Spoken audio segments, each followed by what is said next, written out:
Are you not entertained? Are you not entertained? Is this not why you are here?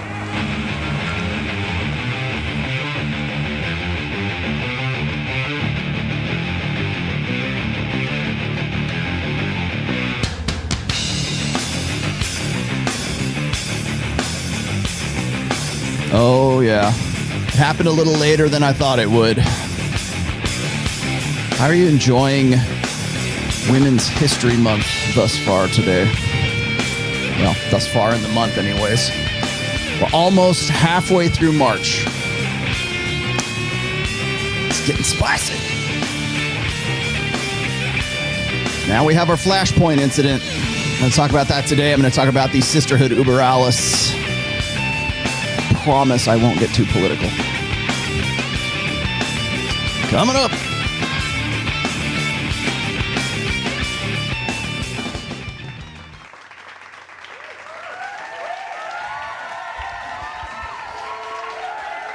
Buenos tardes. Today it's afternoon here. It's probably afternoon where you are too. Yes. Thank you. Should I let it run out? Yeah, maybe I will. There we go. All right. You guys give me so much grief for not just jumping right into it. So let's just jump right into it today. We are smack dab in the middle of Women's History Month or Women's Empowerment Month or Women's whatever month, International Recognition Acknowledgement Month. We have gone through this before.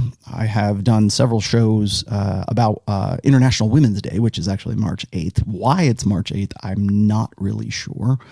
Maybe that was the day Roe v. Wade got ratified. It's probably something like that. Now, today's going to be a really kind of a difficult show to not sound like I'm bashing on women today, because it's next to impossible these days to be in any way even marginally or, educationally, objectively critical of anything female in a gynocentric social order. And so I'm just going to go ahead and do it. There's not a lot I can do. There's no way I don't step on toes with today's topic. So I'm just going to go ahead and step on toes. It's just what I'm going to have to do. I'll be as measured as I possibly can, as objective as I possibly can. But today is going to be one of those shows where it's going to be inevitable that I'm going to offend somebody, and probably more guys than women. Because it's a lot of guys who empower this, and I shouldn't say enable this. That was a word I used yesterday on Rule Zero. We were talking about Prince Harry and Meghan Markle. If you didn't catch my show, I did a third. Well, no, I didn't. It was a 48 minute show on Harry when Harry met Meghan. I did that, and then I also sort of extrapolated that into a show about borderline personality disorder and narcissistic personality disorder. It's interesting to me, like whenever I throw a title out there, I can tell who watched the show and who didn't, because the first thing out of anybody's mouth is, "Oh, I think she's got narcissistic personality." Wow, gee, asshat. That's exactly what I said in about the middle of the show. Please, if you're going to come at me, please come correct. I'm okay with that. Just come correct. And I think you probably would agree with me anyways. I'm just being facetious again. All right. So is it March 8th is a big think in Latam? Unfortunately, I don't know what the hell that means. I had some really good. Oh, by the way, thank you for that. That already. We're already up to it. Thank you very much, Black Sheep. I very much appreciate that. I'm going to start it with this because I was reading some of the comments before I came in. As you know, there has been a tragic death of Sarah Everard in the UK. I want to say it's London. I'm not really sure, but it was in the UK. And this has been the Flashpoint event. And I was talking about there being a Flashpoint event during the 2020 election cycle. And I had prognosticated, I guess, that there would be some sort of event that would galvanize the female vote. And there was a female march. There was a women's march that happened right around, I believe it was in August. Maybe it was September. it kind of fizzled out. It shot its load and is gone right there. That was it. But now, because they didn't have a moment where there was, I don't know, say a galvanizing moment. It's a flashpoint, right? George Floyd was a flashpoint moment. Whether it was, again, I'm not getting political. I'm not going to leave judgment calls up to you guys, but that was a flashpoint event. Whether it was stage managed or it was a Jussie Smollett thing, or if it was a legitimate thing, I will leave that up to people, better people than I, to figure that out. But when you see photo ops such as today's wonderful shot here of what's her name? Her name is Patsy Stevenson, our nice little ginger girl who is she's all over the news right now. She's every shot of the Take Back Our Streets hashtag Take Back Our Streets hashtag on Twitter. You will probably find Dear Patsy here. Dear Patsy is in her 20s, by the way. This is the excuse me. This is the galvanizing moment. This is the flashpoint moment right here. And this is very much stage managed. Every single shot that you see here is not, it's almost as if they're like, okay, hold her for a second. Okay, got it. Now to the side. Okay, got it. And just so that we are 100% accurate here, I've had some really good, let's say, intel on our good friend, Patsy Stevenson here. Patsy here, of course, is an actress. She is probably in her mid-20s, according to the age she can play. But Patsy is definitely an actress and is definitely outspoken about this whole thing. And again, this is that flashpoint moment, but stage managed nonetheless. I'm not saying she was hired, but I am saying that she certainly knows how to mug for the camera. And when you have shots such as this, and there's a few other ones as well, but this was probably the best one that I could find. When you have shots that look like that, that's when you start thinking, well, this is going to be the shot of like the photo award for 2021. This is going to be one of the contenders. Let's just say that for right now. And now we're starting to see this flashpoint event. I had predicted this probably a little bit too early, I think. It might be that we're going to see sort of this real heavy-handed push for fempowerment once again.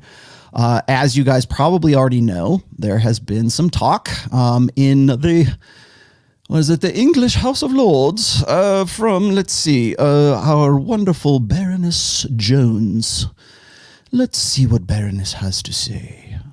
Where is that? There we are. Where are you, Baroness? Baroness! Sounds like Baroness from Cobra. I did that pretty good, don't I? Let's see. There it is. There we are. There's our Baroness. Doesn't look like the Cobra Baroness. Maybe, I don't know. Maybe it was. At one point. Baroness Jones proposed the controversial suggestion to the House of Lords. And what is that controversial suggestion? A 6 p.m. curfew for men proposed in Parliament by Green Party Baroness Jones. Baroness Jones. Now, let me also throw out standard caveats here. I am in no way an expert on English common law or otherwise. So bear with me here.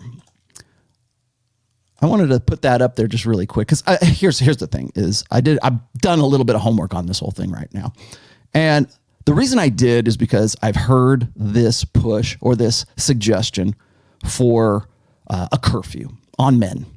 Just men. If you have a penis, then that's all that matters. But, it's kind of interesting when you think about it because it's like, well, what if you're trans? Does that mean you can't go out at night? What if you're a trans man and you identify as a man, but maybe you're a woman? Does that mean you can't go out at night? Because that's the kind of conversation we're going to end up having. Eventually that's what's going to happen. Now, whatever. If that's your groove, go do whatever you're going to do. But it's almost like, putting women or putting biological men into women's division sports. Well, if we're going to have a curfew for only men, does that mean that if you're a biological man, but you identify as a woman, you get to go out at 6 p.m. and get your freak on? What does that mean? Well, it doesn't mean anything, honestly. It's just, it's a flashpoint incident, and it's something that is brought up just to sort of, to get a response. And it's not the only thing. I've seen this before. I should say that I've seen this in the United States. I've seen it in the UK. I've seen it, I believe it was in France as well. I'm not really sure. Probably, somebody can correct me on this. I think probably in Sweden, right around 2014 through 2016, they probably wanted to enforce a curfew only on men around that because grapes shot up about 1,000% as a result of immigration, as a result also of the proudly feminist governments of those particular countries, Scandinavian countries in particular. In this case, I would believe it was Sweden. So I wanted to sort of just head this off with the fact that nobody's going to have a curfew just for men. First of all, that's sexist. I think a lot of people understand that it's sexist. But it's meant to generate a response because women would like to not necessarily have everyone become hyper aware of women's safety issues, but more so like I said, a galvanizing event to get the gals out in the streets again, and COVID restrictions be damned. And of course, everyone was saying, well, when a particular soccer team wins the cup or whatever the hell it is, I don't know. I don't pretend to be an expert. But they're out in the streets celebrating, running around with flags and ticker tape parades and just, getting their drink on. That's okay. But when women go out in mass and start to have some sort of protest or want to carry placards or want to do wear their pink pussy hats, that's when the cops come out and they crack down on it. Now, we have to, I hate to sound conspiracy theorist here. I'm not doing an Alex Jones show, but you have to understand that the cops are out there and they're busting the chicks, right? They're not busting the soccer fans. Maybe they are, maybe they aren't. I don't know. But the fact is that there's the visual of cops being heavy handed, such as this shot right here, that makes it on social media. Those are the ones where everybody's paying attention to our good friend, Patsy Stevenson, actress extraordinaire. This is what we're going to look at. And although I highly doubt there will be a curfew for men, what it will do is it will inspire other laws. We're already looking, and I spoke to Troy Francis about this, a fine English gentleman, and he was saying that there is a law being, I guess, I don't know if it's passed. It might already be passed by now, but I know it was going through Parliament or whatever, to make misogyny, whatever ambiguous definition that happens to have or happens to mean to anyone, a hate crime, an actual crime. So if you are speaking it, typing it, tweeting it, videoing it, whatever it is, if your girlfriend breaks up with you and suddenly she has regrets about having been with you and you said a few choice words about women in that breakup or whatever, then guess what? You're guilty of misogyny and you're going to jail, my friend. Or that's it on paper anyways. I'm not saying, this is not Rollo the reactionary. So I've got that going. I was sort of digging my way into this a little bit. And what did you say here? I got to go back to this one because this is a really good comment. What did you say? Let's see. A female politician, that's who Baroness Jones suggested all men should be put under curfew. Yet it has never once been suggested that Everett had obeyed the lockdown curfew. She would be alive today. Well, what you're going to get is women saying, well, all women are fearful of men. All men are potential grapists. All men have it's not that every man would, it's that any man can. Talked about that, about when it comes to divorce, when it comes to sexual harassment. It's not that every woman will accuse you. It's that any woman can accuse you. I brought that up way back in the hashtag #MeToo videos I did with Pat Campbell way back in the day. Again, so it's this.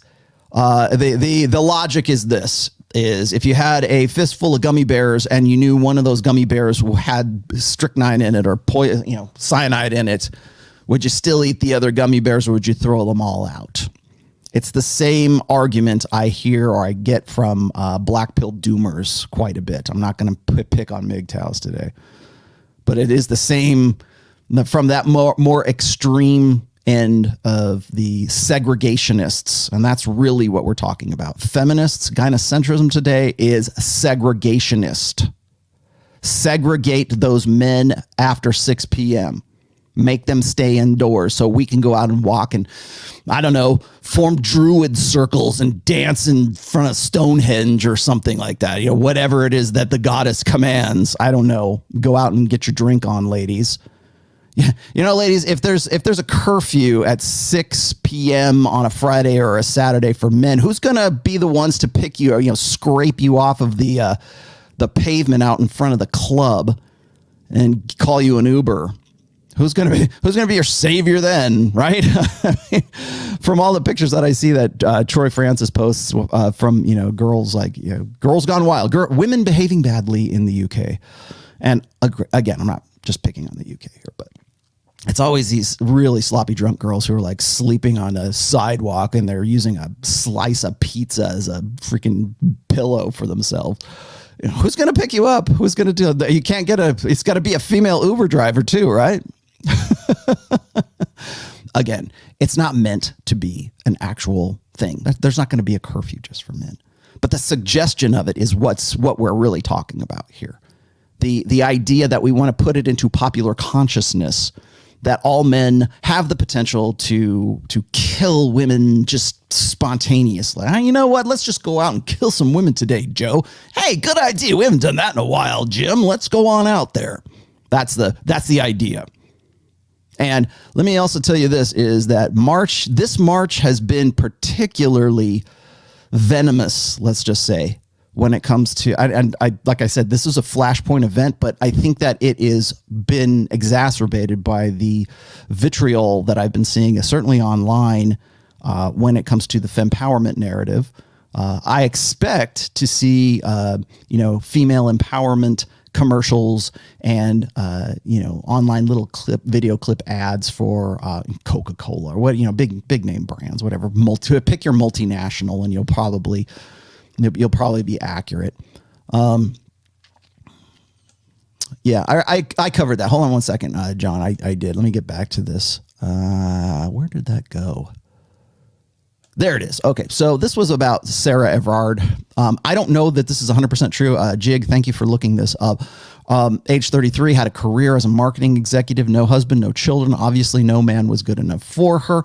Well, okay, that's speculative. You're making speculations there. We pretty much had a curfew in. Well, the UK has been. I think the UK is probably a little bit more vicious in that curfew than we have been in the United States thus far. But we've had a curfew. You're not supposed to go out after a certain time. All right. I'm not saying that's right. I think you should probably be able to go do whatever the hell you want. And I would applaud men or women going out there and pushing back at this point. However, that's not what this is about. Okay, this is about creating a response, creating a reaction. And you're going to get the predictable I'm a male feminist, white knights. Okay, that's going to, that's coming. It's probably already there. You could probably go look it up. If you go look hashtag take back our streets or hashtag shit, even Patsy Stevenson, you'll probably find something, or certainly Sarah Everard, you will find something you'll find a guy talking about it, trying to put his 2 cents in, just on the off chance somebody chimes in. What the hell? Thanks, Don DeMarco. Okay, do I have to? Here, you get one freebie. How's that? Don DeMarco. There you go. Thank you for your $3 contribution. What'd you say, ML? Is the provocation also to get support of the white knights and blue pill videos? Yes, that's what I was just talking about. I think so. But, I'll tell you what's funny is I have seen certain accounts. Everyone wants to pile on this. And I think it's interesting to see sort of like the TradCon reaction to this, because it's almost like the Sisterhood Über alles. If you've read my fourth book, you know what I'm talking about. I've actually mentioned this several times on this show. I've written essays about what I call the Sisterhood Über alles, and this is the solidarity of the sisterhood. And I'm going to get into that, the mechanics of that today. But I wanted to sort of preface it with what's been going on, because to get to the point where we're at with the sisterhood, you have to understand the background. You have to understand, we're gonna get back into the nuts and bolts of why women have a socialist psyche, or a communitarian, innately communitarian, let's say, affinity for communitarianism. And I'll explain to you what that means here in just a minute, but that's why we're at where we're at. And social media has more or less it's certainly emphasized communitarianism, female egalitarianism and communitarianism to the nth degree. And it's events like this that will be the flashpoint events. And so you're going to get things like, oh, we want a curfew for men. They don't really want a curfew for men. They just want to throw that out there because it puts that narrative back into the popular consciousness again in a gynocentric social order. So when women are saying, well, we want that, or when women come into any kind of political or social power, I don't want to just limit it to political power, but when women come into any kind of social power or political power, their focus is never about the commonwealth. It's not about the common good. It is only what works for the sisterhood. Women get into politics, women get into positions of social power, even when women are celebrities, even when women are musicians or whatever, rap stars, whatever you want to call it, when they get to a position where people will listen to their voices, the first thing they talk about is feminism. The first thing they talk about is female empowerment, which I shorten to fempowerment. So when you see that being bandied around the manosphere, you'll know it came from ROLLO TOMASSI, because that's in my books. Anyways, so when women get into that position of power, it is not about what is going to benefit men and women. It's usually what is going to benefit women and sometimes children. Usually children are, I refer to the interest in children as the cult of the child. And if you've seen me on Pat Campbell's show, I've way back in the day, I used to, I explained this to Pat. I said, children, the best interest of the children is sort of an ideological human shield for feminism and gynocentrism. So when we have child support laws, when we have alimony laws, when we have even divorce laws, when we have child custody laws, no fault divorce, and it doesn't even have to be that. Now you can expand that into like gun control and other political ideological things. If the kids are out there and they're smart enough to have figured out climate change, like Greta Thunberg, if they're figured out climate change, then of course, if a 12-year-old girl can figure out that we need wind and solar power, then that means that old, adult people are just stupid. They don't see the practicality of it. And if you have a problem with this particular ideology, then you're against the children. That's how it is. Conflated. Ideology gets conflated with children. That's what I mean by the cult of the child. Whatever is in the best interest of children or future generations. And women have been hiding behind, because women are women, right? They're the mothers. They're the nurturers. They're the life givers, the incubators of the next generation. That's why. So when you look and see why do you suppose it is that women are awarded, well, at least, sole custody more often than men, much less, even shared custody, they're going to get the primary custody. Why is that? Well, because we have an innate understanding that women are the nurturers. A child needs a mother. The mother's going to be more concerned about the best interests of the kid. Therefore, give it to the girl. Give it to the woman, unless she's a criminal or she's a drug addict. And even then, if she cleans up her act, she still gets the kid back. I'm sure there's plenty of guys who's gone through the divorce machine who've had to deal with that before as well. But that's the default. Why is it the default? Why is it not the man, the husband? Men want to leave their kids and just run off. They just want to bang in, impregnate you, and move on to the next one.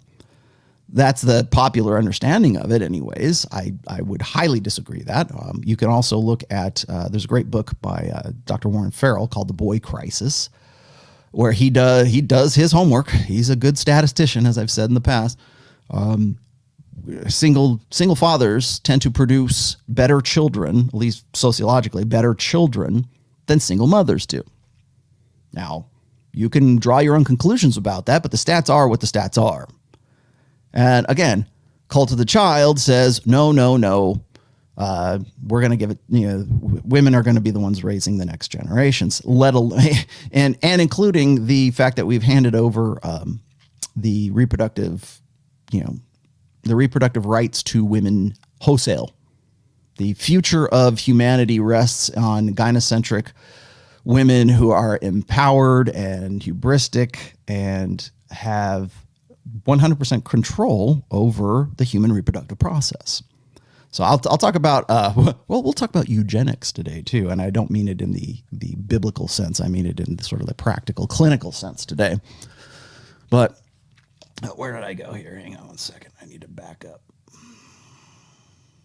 There we go. I'm a one-man show. Sorry. I don't have a producer like some of you fancy guys. Is the provocation also to get... Okay, we talked about that. Yes, it is. You're going to see guys who are going to want to step up. Tech Lead. Yeah, I saw Tech Lead. Tech Lead made a video about divorce, and he recommended The Rational Male after he said desire cannot be negotiated. I'm so glad that a lot of my quotes are starting to sort of filter into other people's vernacular. Yeah, and I did a show, actually, on... why my wife divorced me. It wasn't me, of course. I would just put that out there. But I actually talked about, the video that he produced about that. I forget the guy's name. He goes by Tech Lead. And he had a really, really tough situation, right? I mean, that's actually a really good example of the cult of the child. Is his wife picked up and left and took the kid with her back to Japan. At least that's what I gathered. And that was over a year ago. So I don't know exactly what happened since then. But what's funny to me is that guy Tech Lead can go and do video after video. And, he's very popular. But he does one about divorce and the views skyrocket. I mean, this is where people want, this is the content people want right now. They want to hear about personal relationships. That's why, Kevin Samuels and Fresh and Fit and myself and, Rich Cooper and the rest of, Brian, that's why it's starting to become more and more popular. Well, why is that? Is it that people are, Tim Pool's talking about red pill, at least peripherally red pill topics. Why? Is it because it's March?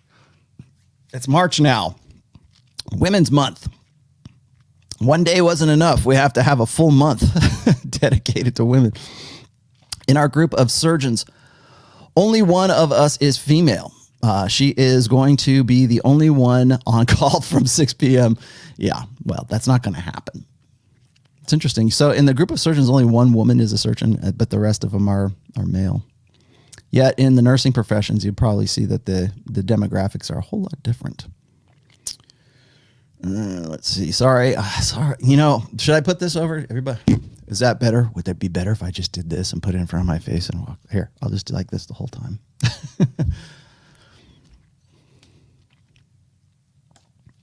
I have a filter. I actually do have a pop filter that's on the road here. Rollo saved my life as I was going through my divorce. Listen up, boys. Also, Chicago Blackhawks. Yay. Okay. Hockey. No. Golden Knights. Hi, Rollo. I think you make a Saturday session with a super chat about BPD. It was too short on Tuesday. You want me to do a full one? You want me to do a 3-hour tour of BPD? I could, because let me tell you something. When I did the BPD thing, I got so many responses. Everybody wanted to talk about that. Everyone has some sort of, at least they think they do, had a BPD in their past. And they all want to talk about it. I should probably if I was to ever do a teachable class or one of these things like body language mastery or something like what is it, the Kajabi. If I was to do a Kajabi class or a Zoom thing, I would do it on BPD, like a BPD recovery group. Because according to the response from that video, that's what you guys want to talk about. Red Pill Mike, thanks for that $100. Whee! Oh, wait a minute. Do I have? Oh, here. We're never gonna score. We're never gonna score. Sorry, that's the only thing I have available right now, Matt. If this is your first time listening, open up your minds and pay attention to everything the Godfather has to say so you can learn it, know it, and live it. Learn it, know it, live it. Fast Times Ridgemont High. Whether you are the innocent or the damned, evil or divine, embrace the red pill so you are not the last in line. Horns up. Okay, there you go. I need a sound drop from what is it? The Bill and Ted's Excellent Adventure, where they're like, that's what I need. Somebody give me that one next. I think that would be a good one.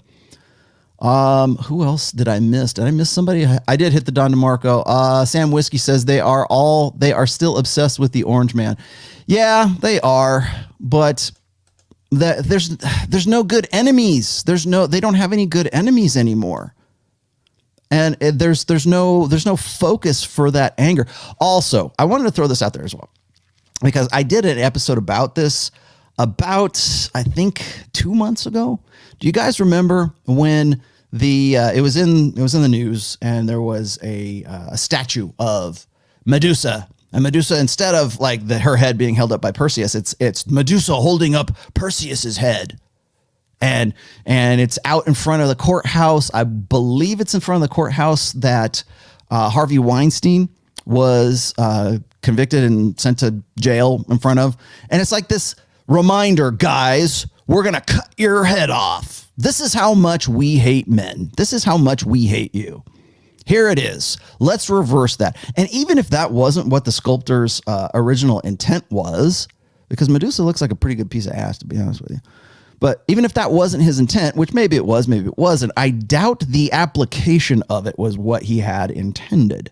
Now, I'm also looking online. I did not call this up. I should have, but I'm looking online and I saw actually, I tweeted it out. Look at my Twitter feed. You'll see it. They're considering doing I don't know who is, but there's a movie production company that is considering doing a sort of Clash of the Titans kind of style movie with Medusa in it, telling the story from Medusa's side. Poor, disaffected, mythological, fictitious character Medusa is actually a figure of snakes from her hair, turning you to stone, is now a sympathetic. We need to look at her in a sympathetic light. Same thing with Cruella de Vil from Disney. We'll throw that out there. What else can we throw out there? It's Women's History Month. What else can we do? Medusa, what else you got? I don't know. Let's all get out there and run riot in the streets. Okay, good idea. There's plenty of murders to protest. There's plenty of probably, and I'm not saying, not to lessen it. I understand a young woman is dead. Well, a 33-year-old woman is dead. Okay. Sorry. And I wish it wasn't that way. I'm in no way condoning that behavior. It is tragic. Okay. But there's a lot of other stuff that's going on too, right? You've been locked down, especially in the UK. You've been locked down for a long time, over a year now. And it's more draconian there, according to Troy Francis, than here in the United States. So there's a lot. It's not about the logic though. It's not about, we've been locked down, or, we're going to have curfews, or, the practicality of it makes no difference whatsoever. You live in the age of emotion. That's what this is meant to provoke. And guess what? When you see seas of women out there marching with candles and everything else, and the cops are pulling this kind of crap, that's emotion. This is an emotional response. This is what women love. Women love this. Are you kidding? That's that. Remember when I've said this in the past, and I was quoting, I want to say it was RSD, but back in the day, and this is an old pickup artist, concept, is it doesn't matter what you do with a woman. It doesn't matter what the impression that woman has of you. It's just that she has it. You have to leave women with an emotional impression of you. It doesn't matter if it's positive. It doesn't matter if it's negative. You just have to leave. She has to feel something for you if she's going to remember you, if you're going to trigger imagination. Well, that from a PUA, from an interpersonal, intersexual understanding of men and women, that's very useful, right? And you can leverage that and use that to, get a plate or, get a girlfriend, whatever you choose to have. Yeah, that's female nature, emotionalism. chick crack, superstition, a belief in the supernatural. That's also part of that emotionalism. Why are women more prone to religion than men are? Emotionalism. We live in the age of ego and we live in the age of emotion. Emotionalism is the religion of this era. So when you see the actress here look like this, that's triggering the emotional side of that brain. And that's where we feed that constantly on social media. For women, of course we do. So we're looking really at a clash of emotion versus reason. Reasonably speaking, rationally speaking, there's not going to be any curfew for men. Get the fuck out of here. That's not going to happen. But the emotional response is all that matters. Leave her with the emotional response. Leave her with something to remember you by. Leave the ladies with the idea that, if we could just get men to just be better, right? If we could just get guys to not sexually harass us. Well, again, it's a two-way street. I'm not going to blame the victim, but the fact that we even talk about you shouldn't blame the victim, we go back to judgmentalism, which is what? Based on an emotional appeal. What is your impression? What is your emotional read on this person? So it's a two-way street. Yes, I get that. But when we're talking about character, when we're talking about integrity, when we're talking about, men need to behave themselves and men and women will be better. No, you won't. Because we live in a gynocentric social order that excuses women of all judgmentalism. We're not supposed to judge anybody. In fact, to do so is a cardinal sin to the religion of emotionalism. Again, I'm quoting my 4th book. Please go pick it up. There it is right there. You will read more about that in there. So when it comes to the emotional response, this is what women want to feel. They want that anger. They want Medusa. They want to rage in the streets. A young woman was killed. Let's all get out there and lose our minds. This is our George Floyd moment. Again, not a political statement, just observation here, okay? I'm not trying to dance around anything. I'm just saying that's what this is. It's objectively, it's a flashpoint moment. And we're looking for those photo ops. We're looking for that, even the photo op. The photo op leaves an emotional impression. What does that leave you? What does that leave you with? Women hate beta males. I've said that. I said this on, I think I said this on Myron's podcast about a week ago. Women hate beta males. They hate beta males so much that they will go to college, they will get a degree, they will work soul-crushing jobs in corporate America. They'll get their HR, whatever the hell it is that they will work in the corporate sector to ensure that they will never have to breed with a beta male. That's why they hate that so much. I'm going to do a show. I'm going to do a couple of shows. I had some ideas for some short shows. You guys can give me your opinion on whether or not what you think about these. I've got one that I'm working on about do women have it easier than men, right? When it comes to dating and everything. I think Rich put out Rich had a tweet of some TikTok girl who was talking about that. I might go dissect that a little bit. The other one I was going to talk about also was what the trend in women not taking men's last names. I thought that would make a pretty good short. I've talked about it once or twice on my long shows, but I wanted to sort of dig into that because there is a evolutionary reason for that. It's not, she's a lawyer and her business cards already have her last name on it. Bullshit. Come on, man. Who are we bullshitting here? You're on some level of consciousness, her ego, her id, whatever it is, recognizes you as a beta and she's hedging her bets. That's why. Either that or women don't want to be owned. And you'll hear that all the time. That kind of is relevant to what I'm talking about today. They don't want to be owned. That's the patriarchy. What's funny to me is when women keep their last names, they're keeping the last names usually of their father, because we live in a patriarchal society. I'm seeing these articles also about women and men getting married and they're combining their names into Tomassini or whatever, like a half of one name and half of the other name. I don't know, however you would do that to make up sort of this amalgam of previous last names. And again, it comes down to one thing, is that they don't want your genetic legacy. There's something about you that they're not having, they want children. They just don't want your children. They just wanted children. And yours will do. She doesn't want your children. She just wants children. She doesn't want to marry you. She just wants to be married because it's that time. and everything revolves around the female in this sense. So, let me go back a little bit here. I'm going to try to keep up with supers here. Thanks for that. Matt, why are the $2.99 ones coming out red? You guys probably know something I don't know, because I would do that if I could get them to turn red. Rollo, I'm thinking about BW. I'm thinking about trading my LDR, long distance relationship, for a Vox AC30 2x12. What do you think? Your long distance relationship?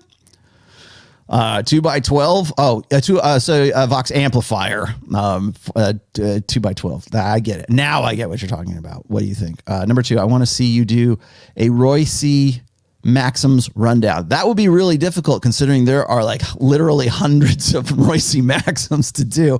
I could do my favorites if you'd like. I can do those for sure.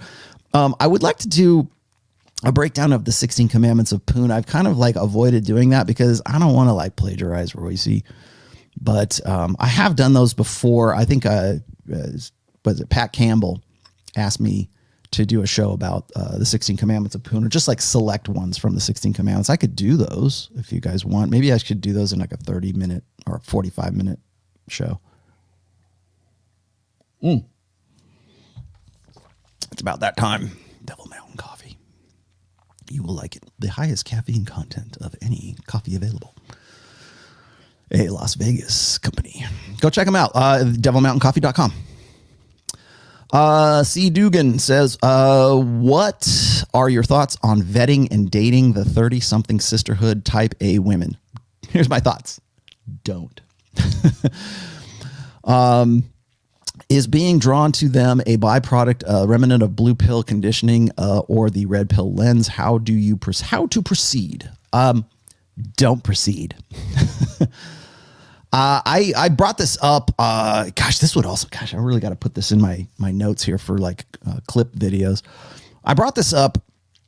I think one of the hidden gems of that video I did with Giga Karen and the other girls that Kevin Samuels did the last 20 minutes of. If you stuck it out through the full 2 hours of that, I actually made a case against this C. Dugan. I explained to good old Karen there, Amanda Sable, whatever the hell her name was. I explained to her why what she thought was an alpha female is not actually an alpha female. And I think I've probably put it on this show too, but I'll just give you the quick rundown of it. Maybe I'll do a full, like a 30-minute thing. But here's the deal. There's no such thing as an alpha female. And Myron's quoted me a million times on this too, so I'm just going to throw that out there. So when you hear this kind of stuff, you'll know where it came from. But there's no such thing as an alpha female. Or I shouldn't say there is such thing as an alpha female, but it is not the archetype that we have in our head. When you think alpha female, you probably think someone like Sheryl Sandberg, right? Or some leader of industry, or some like tough broad, she gets things done. And she walks like the boss and talks like the boss. Remember that song? And she makes her own damn money. And she don't need no man to provide for her because she's covered all her really beta buck side of hypergamy bases for herself. And so no guy is ever going to measure up to her prerequisites, right? Her qualifications to sort of date her because she's the high value chick, right? Or she would like to believe so. Women conflate their personal value with their sexual market value, which is a big mistake, ladies. So that's what we think of as an alpha female. There is actually one parallel in the animal kingdom for alpha females, and that is in hyenas. So when a woman says to me that she is a alpha female, I think of hyenas, because female hyenas actually possess a higher testosterone content volume in their bloodstream than the males do. And that's why. So if there's an alpha female, it's a hyena. Look at how hyenas, mate with other, like the males that are, in their pack or whatever it is. So when I talk about alpha females, I think of hyenas. I actually wrote a an article about hyenas as a result of that. And not in any book, okay? Don't go looking for it in any book. But that's the idea of an alpha female is according to our impression of what alpha males ought to be, or we think of them as. What I find really fascinating about the idea of alpha females is you can go and you can talk to people who say, alpha males are a fictitious thing, right? There's no, men aren't silverback gorillas. There's, that's been disproven. Men aren't, alpha wolves on the Arctic tundra. They're not silverback gorillas. There's no such thing as an alpha male. But those are the same people. Those are the same guys who will be, oh yes, alpha female, alpha female. They will love on that idea. That's okay. But the idea that there might be an alpha male, that's not okay. And usually that's just, beta males trying to convince you that gaslight you, right? To convince you that there's no such thing as an alpha male. Because if no one's special, then we're all special, right? Or if everyone's special, then we're all not special. That's the diffusion of it. So the alpha male archetype is what women base the alpha female archetype on. And that's a mistake to do it, because what it does is it presupposes that the things that make an alpha male would necessarily make a woman an alpha female. But really what she is an alpha male herself with boobs and a vagina, with female parts. That's what she is. And any woman that says, I'm an alpha female, that's what she's saying, is that I want to live like an alpha man. She wants to be transgender. She wants to live the life of an alpha male and have you respect her and want her and desire her and want to start a relationship with her or whatever, because that should be her points of attraction. And again, men and women are different. The things that make a man attractive as an alpha male are in no way similar to what makes a woman an alpha female. Now, so if we're thinking of Sheryl Sandberg as an alpha female, then so if that essentially is putting the alpha female archetype into a male context, there is such a thing as an alpha female, though. She looks more like Renee Summerfield. She looks more like the hot girl with the nice natural big boobs and perfect hourglass figure, because she's the one who can outcompete other women in her peer group, in her peer clutch. She's the one who generates the most attention. She's the one who gets more breeding rights as a result of being younger, hotter, tighter, more fertile, and available. You want to know where your alpha females are? They're on OnlyFans. They're not in the boardroom. So that's the difference. There is such thing as an alpha female, but is in no way a parallel of the male archetype. There you go. There's your very long version of why I think that. How do you proceed? You don't proceed. Look for a woman who is an alpha female, who's actually a real alpha female, a good-looking girl who's high value because of her age, her maybe low body count. I'm not saying you go look for a virgin, but I'm saying low body count, femininity. There's lots of things that make an alpha female, and they're not based on a male masculine archetype. There you go. Thanks for that, AV. Much appreciated. Let's see. I better back up here and catch a few of these. I will rapidly go through these. Existential doubt. With the current state of affairs, how will we keep the species going? Like the very minimum, have kids. Demography matters. Yep. Samurai Flack. I'm backing up through these. When you say women hate betas, was that buffered historically by virginity, or have they been white knuckling it in the past 100,000 years? No, they hate betas right now because women are in a position of socioeconomic and political power right now. That's why. We live in an age of emotionalism, we live in an age of ego, and we live in an age of gynocentrism in Western cultures, which is rapidly being exported to non-Western cultures, courtesy of the internet right now. So when I say, when I'm talking about, virginity or whatever, those were buffered. They were buffered by an idealized patriarchy.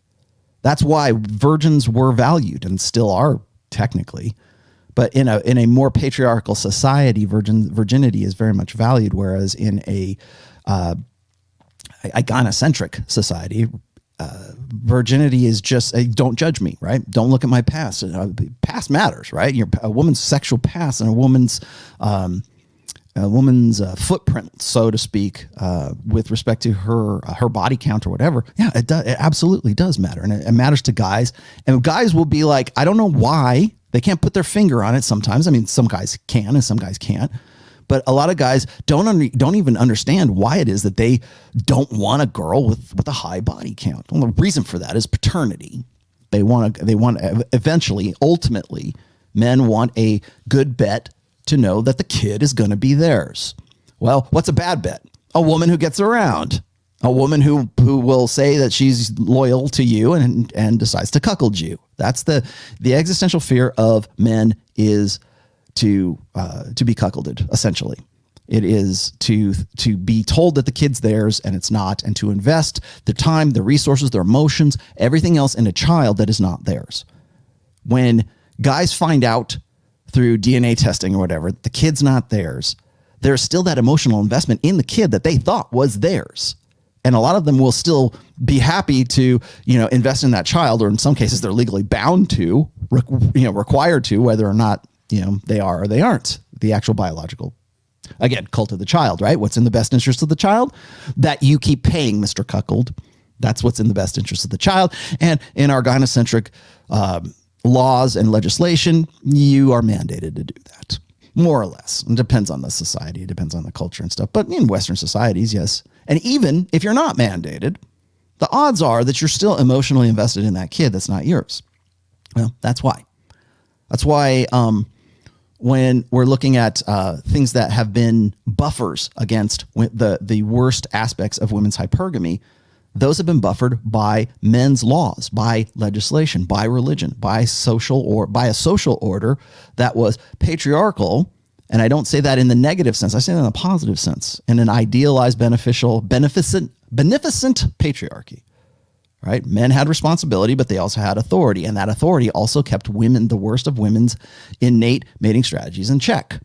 Now all of those buffers, all of those restrictions are all gone. In fact, to even talk about them or even to hint at them means you're guilty of the sin of judgmentalism. I don't want to get with you. You're a judgmental old white guy. You believe in God. And now, while as they're marching around chanting in a druidic drum circle, celebrating the latest country that just legalized abortion. Again, not a moral thing. Whether you're pro-life or pro-choice, I don't care. You do you. But I just work here, man. I'm just going to give you the stats. I'm just going to tell you what the logical, objective reasons for that are. If you want to make a moral issue out of it, be my guest. If you want to say, oh, Rollo's got this moral issue with abortion. No, I don't. I'm holding up the mirror. I just work here, man. Let's see. Mateo says, what is your observation on how white Asian girls see Hispanic guys and the kind of chances we have in the market? Boy, I think I'm probably more familiar with guys who are Indian and Asian right now with respect to their own. If I was to do a class or some kind of counseling, some group counseling, I would probably start with Asian guys, and I would probably start with Indian guys because they got it rough right now. My observation on white women see Hispanic guys. Again, I think it just sort of depends, again, on the guy. Like, what is, how masculine is the guy? Is he built? Is he made? Is he built and is he made? More or less. You can be, there's lots of guys who are Hispanic who have that kind of Latin lover appeal to them. Sure, women and Asian women I don't know about how Asian women, I would love to know that. If you're a Latino guy and you have an Asian girlfriend, comment something. Tell me something in the comments here. Tell me what you think. What's your read on that? I wish I had a better, more concrete answer for you, Mateo. But I think it's, guys are guys and women are women. So if you are in a good, you're in good shape. You're a high value man. Whatever the hell that means. If you are up on top of your game, then yeah. Let's see. Hi, Rollo, not the actual topic, but of course it never is. But you should read the novel Whatever from French author Michel Houellebecq. We are French. Probably the first red pill book ever. All right, I'll put that in my great big book of everything. Amongst the many other things I'm supposed to do, like get you guys translations of the first book. Yes, I'm still working on that. Thank you for that super sticker, Ben. Much appreciated. Can I get over one-itis without meeting other women? Yeah, but you're going to have a rougher go of it because you have no distractions. You'll probably eat yourself up. Why would that even be a... Actually, I should say that. No, you can't. Go out there and meet other women. Because if you're asking me, can I just sit here and stew and get over one-itis by reading books and articles? No, you've got to go out there. You've got to live. That's why. Backtrack on that one. Sorry. And is that it? I think that might be it. Hold on. Well, damn it. Hold on one second. Did I get to this one when you say women? Okay, yeah, we did. All right, good enough. I think I'm caught up now. All right. I was just mentioning a minute ago the existential fear for men. And this is existential in the sense that it is from an evolutionary perspective. So for men select not so much, like I know Myron has talked about how women sell purity, and that's part of it. But the reason why we call this purity, but from an evolutionary perspective, we're selling paternity, assurances of paternity.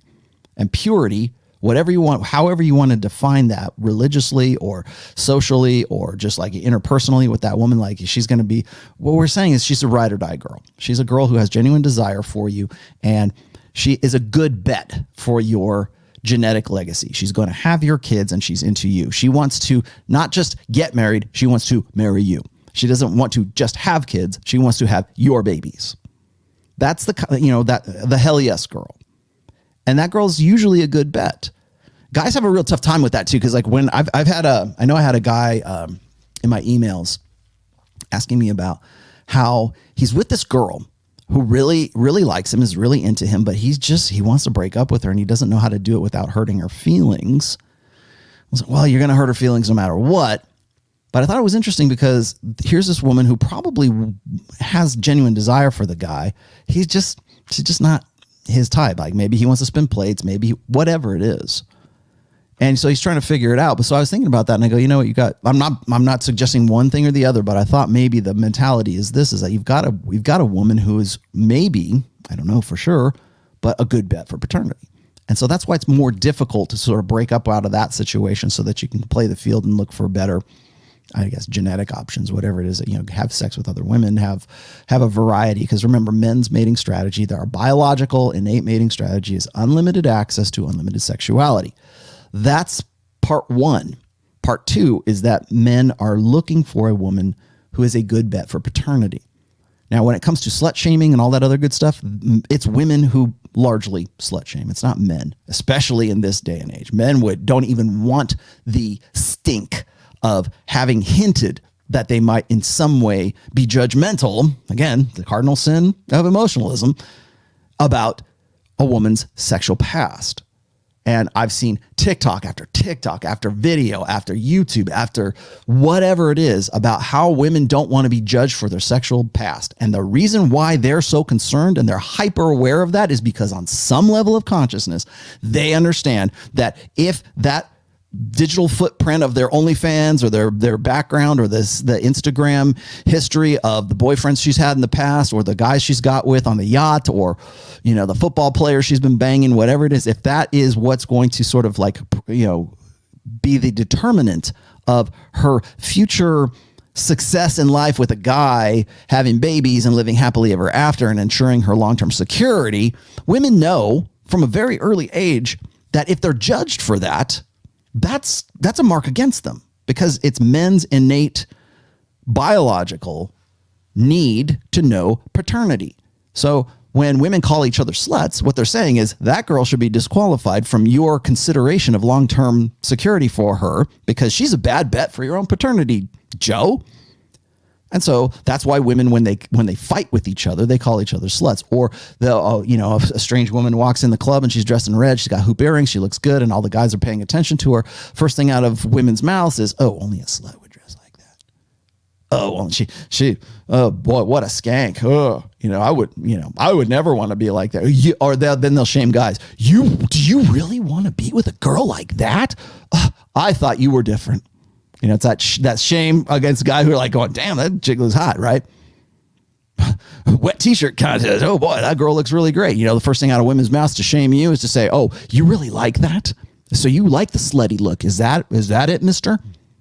Because what she's doing is she's trying to disqualify the girl in the red dress. And how do they do that? By saying she's not a good bet for future parental investment. She's a slut. She gets around. She's the village bicycle. Everyone gets to ride. So that's the existential fear for men. The existential fear for women is more on topic today, but I had to throw that out there because you have to understand the differences between men and women when it comes to existential fears. For women, we have more or less ensured the existential fear for women. And that's what all this is about right now. Everything when it comes down to women hating men, they hate men because men will not be what they want them to be when they need them to be that guy. That's why. Men will never be alpha dude and beta bucks. They will never be alpha fucks and beta bucks at the same time. They will never be the good guy, right? He exemplifies both of the best, the best of the best, right? He's a caring, wonderful guy who's got his shit together. Oh, and he's as hot as Jason Momoa. They won't find that. And that's frustrating for women. And you want to know why women get to be 33 or 36 or 38 years old and they're just grinding their teeth at men is because they can't force fit them into that mold. And why is that? The reason for that is that the female, well, first of all, the female experience is the correct experience. I'll get to that in a second here. But the existential fear of women is to have hypergamy, the control of hypergamy, taken away from them. 100%. Ever since the sexual revolution, we have given women 100% unilateral control over the reproductive process, unless you're in, a third world country. Right? Unless you're somewhere, the more affluent a country is, the more control we give to women when it comes to reproduction. And that's what I was talking about earlier about eugenics in the age of gynocentrism. Abortion is eugenics.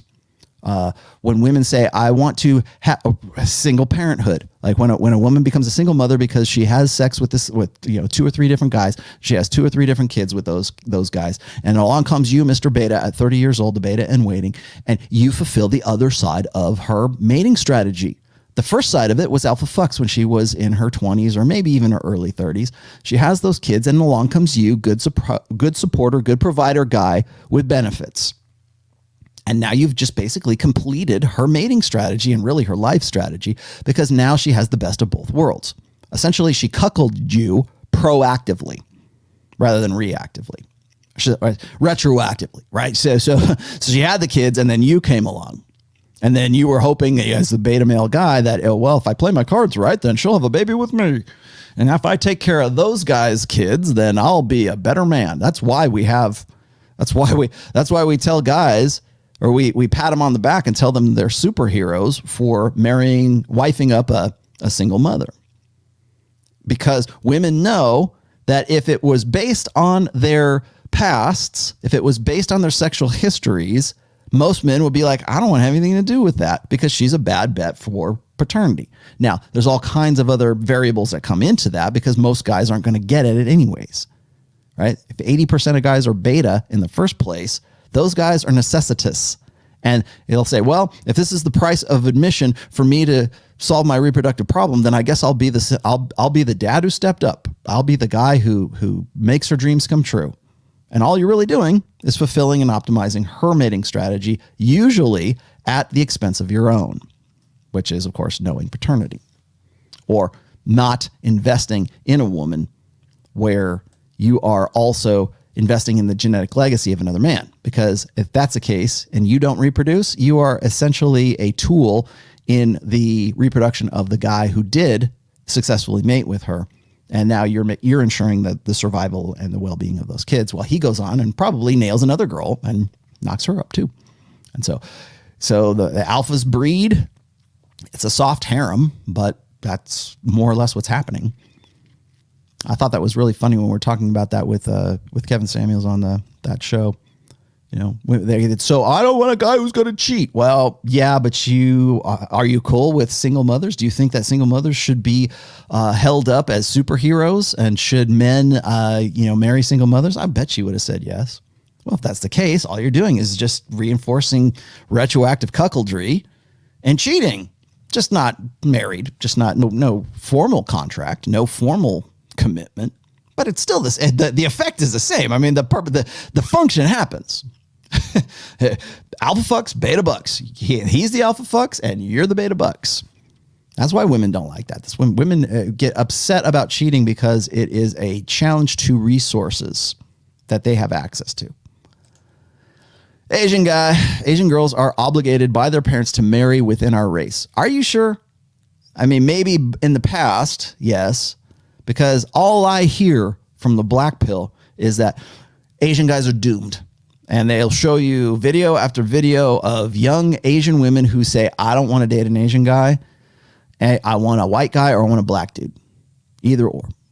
And that's what they're into. Now, maybe that's just sort of selective editing on those videos, but it seems to me that in a global sexual marketplace, Asian women who have access, anyways, to Western guys want those guys, but maybe I'm wrong. This causes them to avoid Asian guys because of obligation plus Disneyfication of both male and female, a recipe for disaster.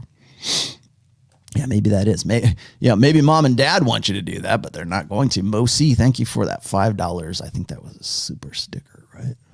Was that right? Is there anything else?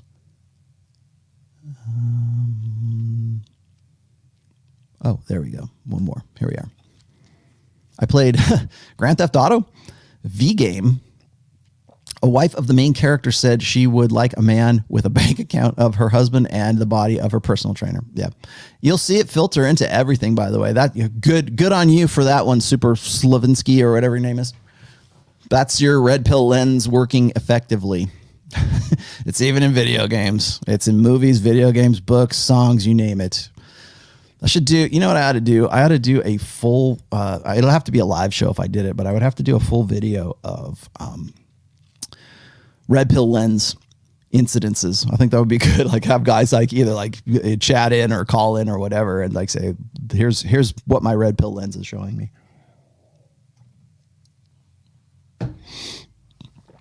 Okay. So the existential fear of women is this. It is the fear of not being able to complete or optimize hypergamy.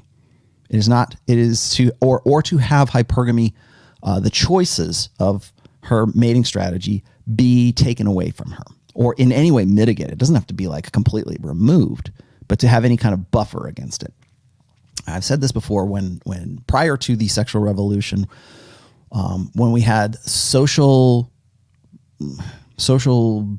convenience or social buffers, let's just say social buffers against the worst aspects of women's hypergamy, right? You had it as a result of patriarchy. You had it as a result of women being in some way at least dependent to some degree on men because sex came with a price or it came with a risk, which was if I have sex with this guy, I'm going to have his babies or I could possibly have his babies. So for a woman to be a slut in the 1950s is not the same as a woman to be a slut in like 2020. So you have to put that into perspective because I don't think it's a perspective that a lot of guys can't really wrap their heads around because we're so, and me included too, by the way, we're from the last 4 generations of men and women. We just expect there to be a thing called casual sex. We expect there to be a thing called birth control, like hormonal birth control, something that's more or less convenient. Abortion on demand. We take that for granted. We've taken that for granted since the mid-70s. No fault divorce. There's a lot of things that we take for granted right now in interpersonal perspectives that we like the generations that came like a World War II generation or even some of the I guess now older boomers would probably have never had a frame of reference for. Freezing your eggs. Women waiting until 29. Well, in some cases in the UK, I think it's like 34 is the average age of first marriage. For men and women, it's right around 29, 28, somewhere around there. That's like crazy them is crazy numbers compared to the way it used to be prior to 1965. Average age of first marriage, I believe, in 1965 was like 19 for women and 22 for men. And now we think, oh, that's crazy. Well, we only think it's crazy because women think that they are entitled to their hoe phase, their party years. I'm going to play the field and find the right guy and fall in love. In fact, that's the whole thing. Is if it's justified by finding the guy you fall in love with, then it was all worth it, right? It was all worth playing the field. I just had lots of sex until I found the right one, until he came along, and now I'm going to make our love legitimate. We're going to make our love official. Another narrative I talk about in book 4. But the fear, and this is an evolutionary fear, is that if that hypergamy is taken away from women, as it has been historically for a long time, that's what you want to know why women, and I'm going to use the word, women do not like even the concept of sexual harassment or the idea of sexual assault, or to the point where we'll define it as ambiguously as possible, or even consent. That's why consent laws, that's why our idea of sexual consent today has gone from yes means yes to no means no, to enthusiastic consent to retroactive consent. If it happened 30 years ago and now I regret it in my 60s, then suddenly it's rape. Marital rape can be anything under those circumstances. I can remember one time I brought up, I think I used the term duty sex on Pat Campbell's show. And because I've heard it a million times from like Christian women, right? They're saying, well, you got to have sex with your husband whether you want to or not. And once you get into it, you get into it. When I use that term, people lost their minds. I was like, well, there's something that's definitely shifted here, because any sex that a woman doesn't want to have is now considered rape. Even if it's sort of that ambiguous gray area sex, which not my words, by the way, these are words of women writing for like Jezebel in the Huffington Post. It's easier to have sex with them than not have sex with them. So, bang me, you stud, and I have laundry to fold after this. That's duty sex. That's what, even in certain, what was it? The guy who was, Sam, you can help me out here. The guy who was I think he was was it Australia? Maybe it's not Australia. The guy who was saying that women needed to get in shape like Melania Trump. And the guy's got a beer belly, and he kind of wrote his own ticket for this whole thing. But he's out there talking about how women need to, keep themselves thin and sexy for men and to have sex with their wives. And for a while, even in the church, there was that kind of push for women to, to spice up, or at least in some way make an effort to have sex in their sexless marriages. Now, when we start talking about that, we put the onus of sexuality and sexual desire on women. And then, of course, what happens in a gynocentric social order? We turn that around and we pervert that and we say, well, yeah, but if he wasn't such a fat ass, then he'd be getting laid. Well, maybe not. Maybe you have a valid question there. But the thing is we're not talking about that. We're talking about women making an effort to please men, to look good, to keep her hair long, to have big boobs, to have a nice hourglass, as long as she can get to the gym and keep doing that. Now, women will say, well, what about the guy? That's blank slate equalism. That's egalitarianism. But if we're talking about women and we're saying, women, it is your obligation to look sexy for your husband. It is your obligation to also be a participant. Yeah, thank you for that. It was Pastor Stuart Allen Clark tells the congregation that women need to work harder to look good for men.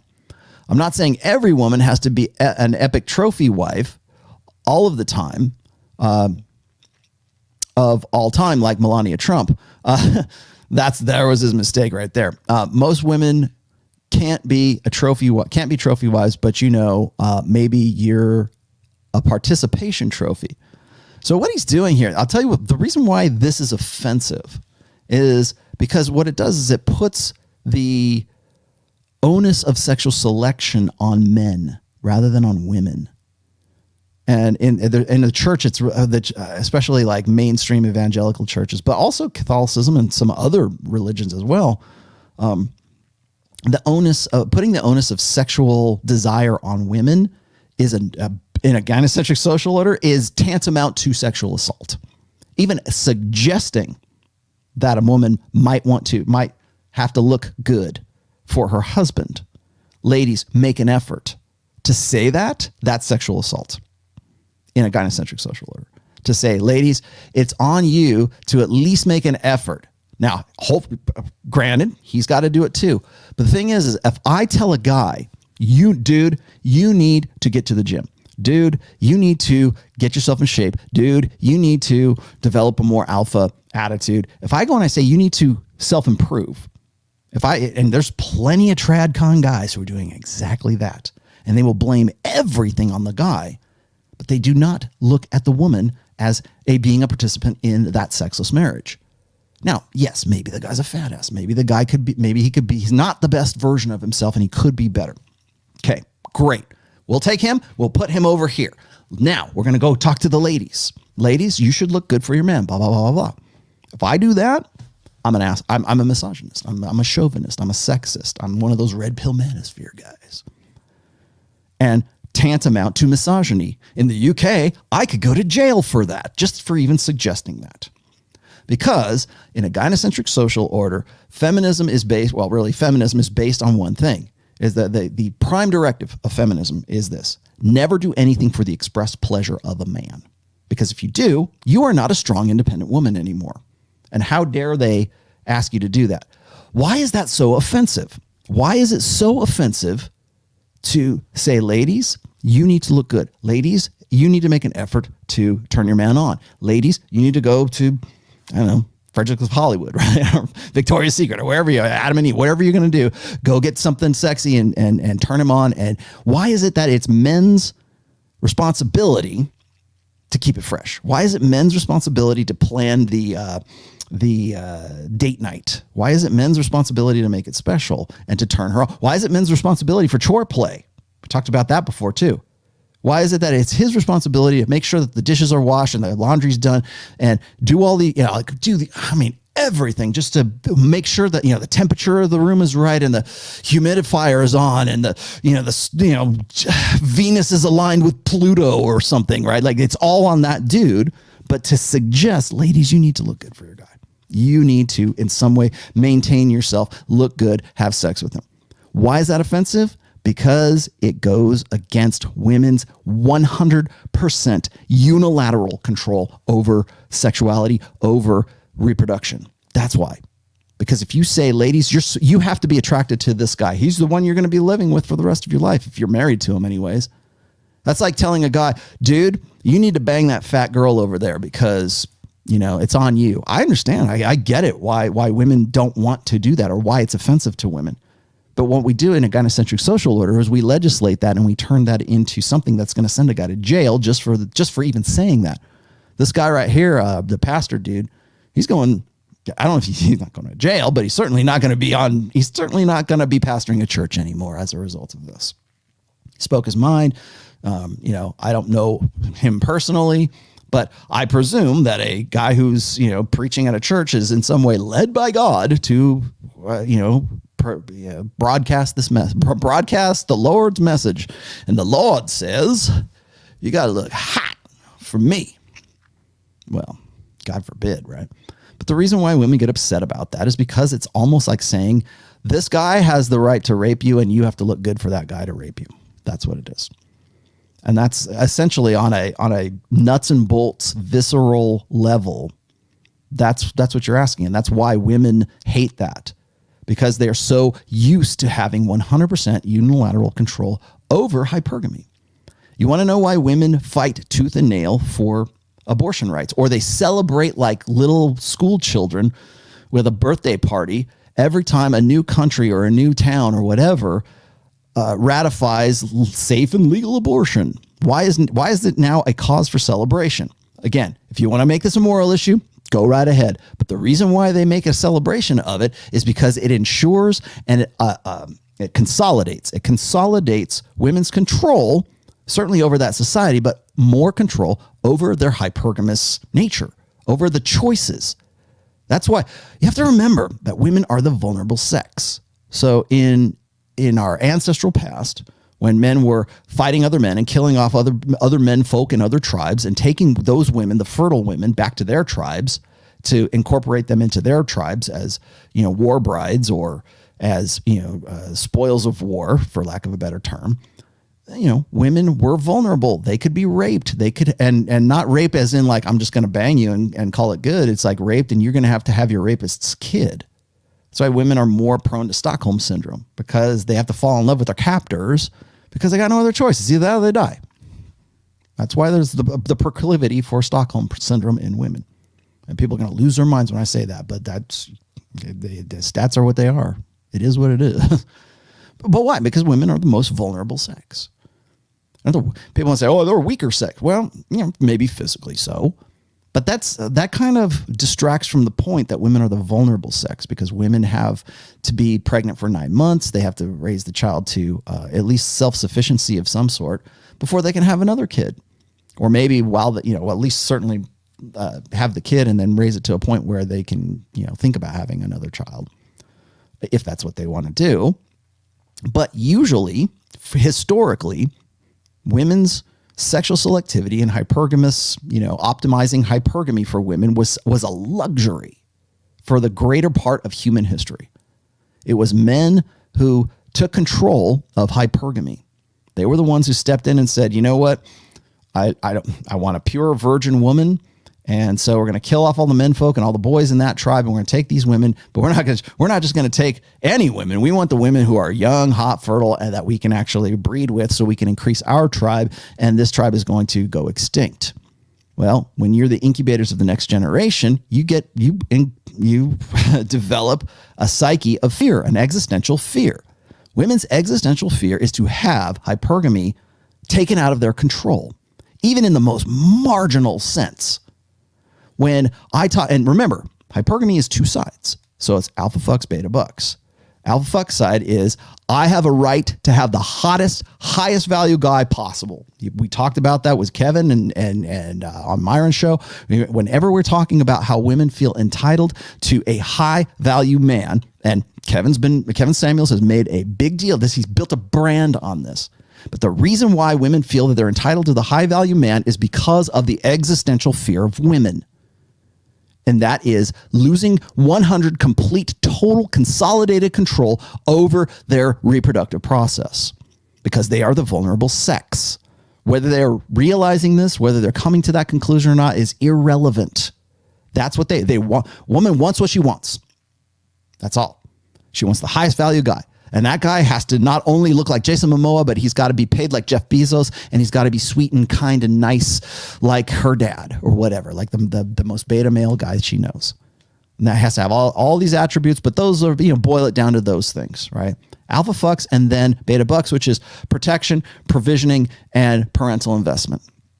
And you got to be the best of the best because she deserves it, right? She's entitled to it. And the reason why they feel entitled to it is because for the last 60 or so years, in a gynocentric social order, we have convinced women that that's their due. And now that they're in power, that's, socially or politically, that's what they're going to focus on. As I was saying earlier in this podcast, whenever women get into Congress, the Senate, they get into a position of control, they focus on female-centric ideas. That's how you get proposals for, curfew for men after 6 p.m. Because that's a part of security. It's a want for security. 100% total security. It doesn't matter that the stats are that men are overwhelmingly the victims of violent crime, way, way more than women are. Totally more. And I'm not to belittle that women do get raped and killed and stuff. They do. But when it comes to violent crime, men are the victims and they are also the perpetrators of it. It's a violent, chaotic, insecure world that women want to find some way to put into a little box in a plastic bubble. And if we had a curfew, then we wouldn't have this chaotic, horrible world because men would be better. Now, do they really think that? Probably not. But symbolically, reactionarily, or if that's a word, I don't know, responsive, that it's meant to provoke an emotional response in women. And it is successfully, particularly now, because we're now focusing on women rather than, well, maybe we're also focusing more on race as well.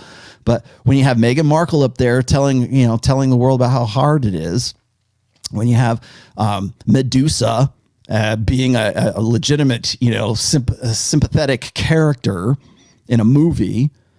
When you want to, what is it? Oh, the other one was this. When women, there was a legislature, I think it was in Georgia, here in the United States, the state of Georgia.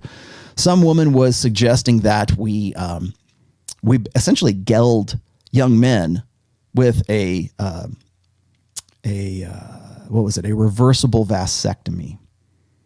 And women love nothing better than to geld men, especially when it's like a man who's a beta male. They would love to be able to geld beta males and make sure that they only have access to alpha males. That's really kind of the sign of the times. I'll get into that in just a second. But in this legislation, it was, they wanted to say, well, if, the first one was this, I think they were trying to legalize or try to find some way to ensure that birth control was going to be part of the, universal healthcare plan. And so the lady, lawmaker, I don't know if she was probably congressional lawmaker, suggested that we don't allow men to jerk off unless they get their wife's permission to jerk off. Right? I mean, seriously, and it's a joke, of course, but it's meant to provoke this response. See, this is equal. This is just as stupid as this idea. No, it's not. Because what birth control is it's a means of control for that woman. And that's why they want to ensure that.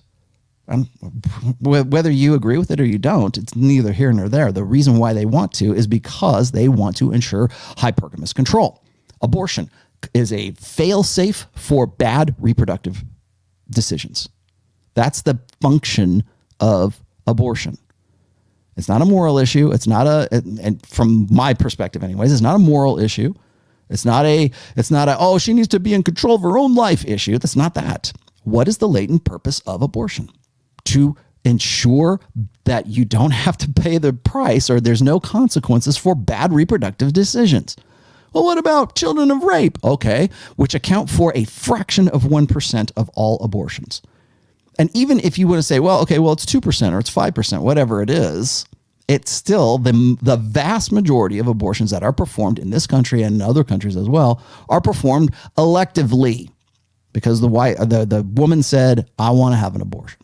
And it's her body, her choice. She gets to do it. Man has no control over that whatsoever. And that's by design, because if a man could say, and maybe this is different in Poland, right? But if a man could say, hey, I don't want you to have that abortion, doesn't matter. Not in the U.S., that's for damn sure.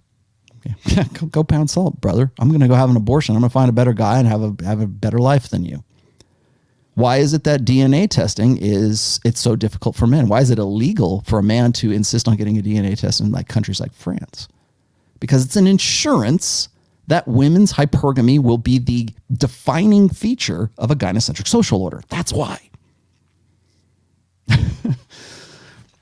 So when you hear women like celebrating abortion, or they'll try to say, well, it's in the best interest of the children that the doctor doesn't tell the guy who thinks he's the father that he's really not the father, and if that doctor does say that, he's going to be held for malpractice or get a HIPAA violation as a result of talking about a woman's medical issue. Like they'll fall back on legislature like that, but that legislature exists for a latent purpose. What is it? To ensure women's hypergamy is the defining feature of that society. That's why. So when women say, "Oh, we need to have we need to make sure that men have reversible vasectomies," that was another one. Have reversible vasectomies. Until they're like old enough or rich enough or mature enough to actually father a child.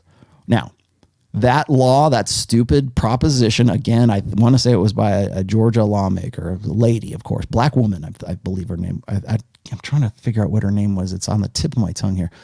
But she was suggesting this, not seriously, but as like this sort of comparison, like this is equal to this. No, it's not. But she was saying, well, we should I guess chemically castrate or make it so that men are infertile until such time as they can be alpha males, right? Until such time as they got their shit together and they make X amount of dollars and they do these things and they are responsible enough to have children. And you know what I said? I said, that would be awesome. That would be the best. If there were reversible vasectomies, I would suggest every dude who follows me would get one. Well, what do you mean, Rollo? Why would you do that? Well, because what would happen then is if every guy could turn off or turn on his own fertility, that would force women into a position of having to look to men to be in some way dependent upon men, marginally, to propagate the race, right? If women want babies, then they would have to at least find the right guy and invest in that guy enough to have the children, to want to have kids. And it would be on the guys to be the ones to provide. We're the life givers now, right? If you could do that with every guy. I know, again, fantasy. So I was all about that. But the reason, again, the latent purpose for that was not about actually doing something like that. It was to get a rise out of guys. It was because we wanted to make some sort of comparison about how men don't have a right to say anything about a woman's. You don't have a uterus, then you don't have a say. Well, I'm sorry, I do, because half of the genetics that are going into that kid are mine. And yet I am responsible for kids that are mine, or even kids that she says are mine that aren't mine. I'm still responsible for those things, for those kids. Sorry, those things. I'm still responsible for that, provisioning and all the beta buck side of hypergamy.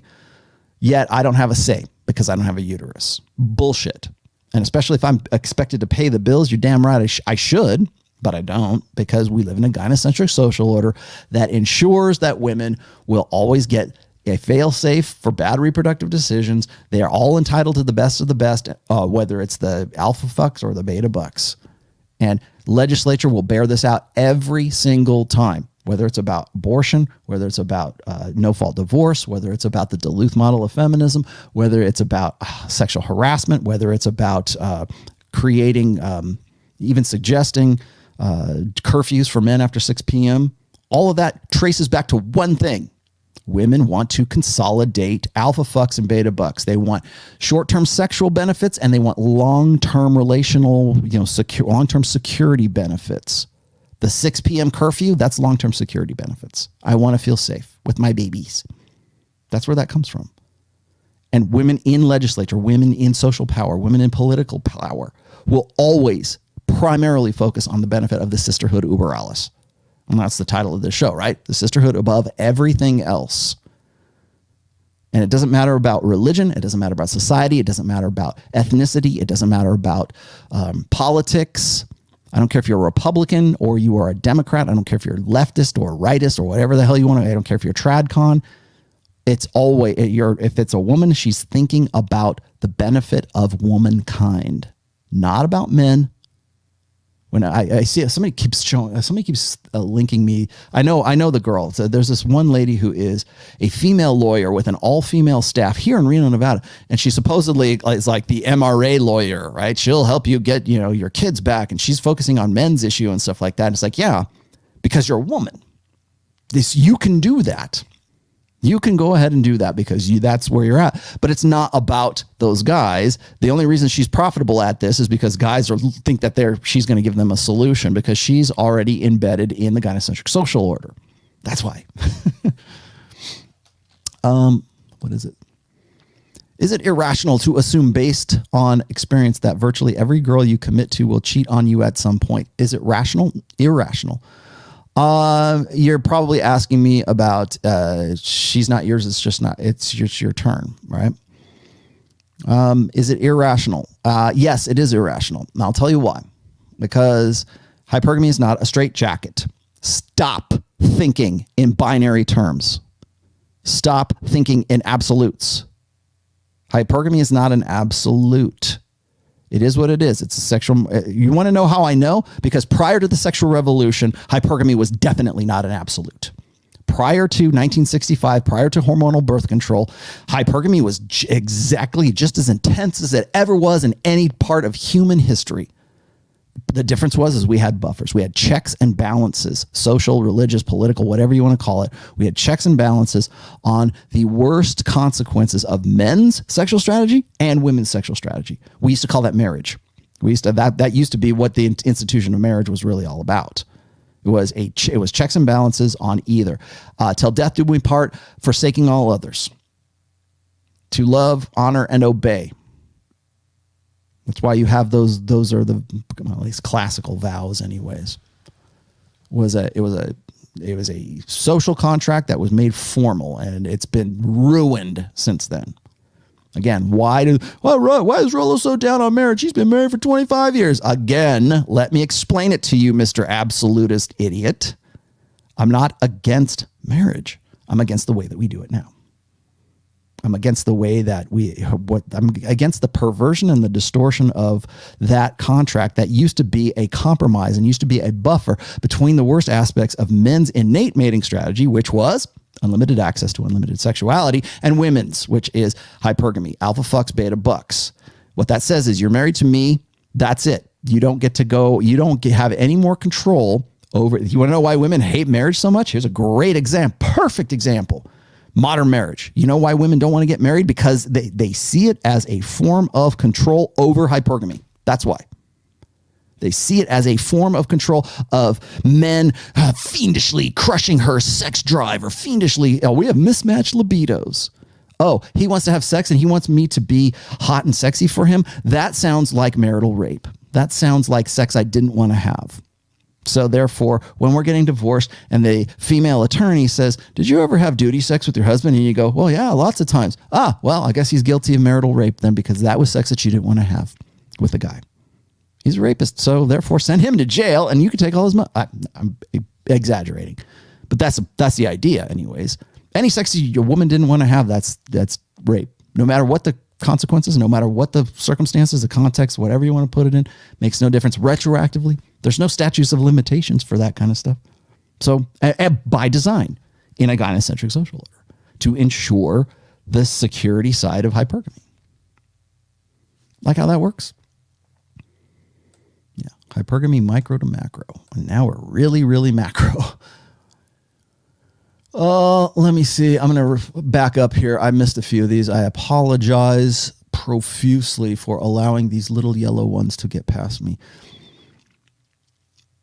Let's see. Samurai Flack says, I know what you mean. An Orthodox Jew told me a woman who shagged a plumber, the plumber in his town, and she was instantly exiled. I was stunned. Now, here's another Samurai Flack. That's a good. I was going to talk about this anyways. Prior to 1965 or whatever, however you mark the sexual revolution. Prior to that, to have a child out of wedlock was not just a sin, but it was also bring shame on the family.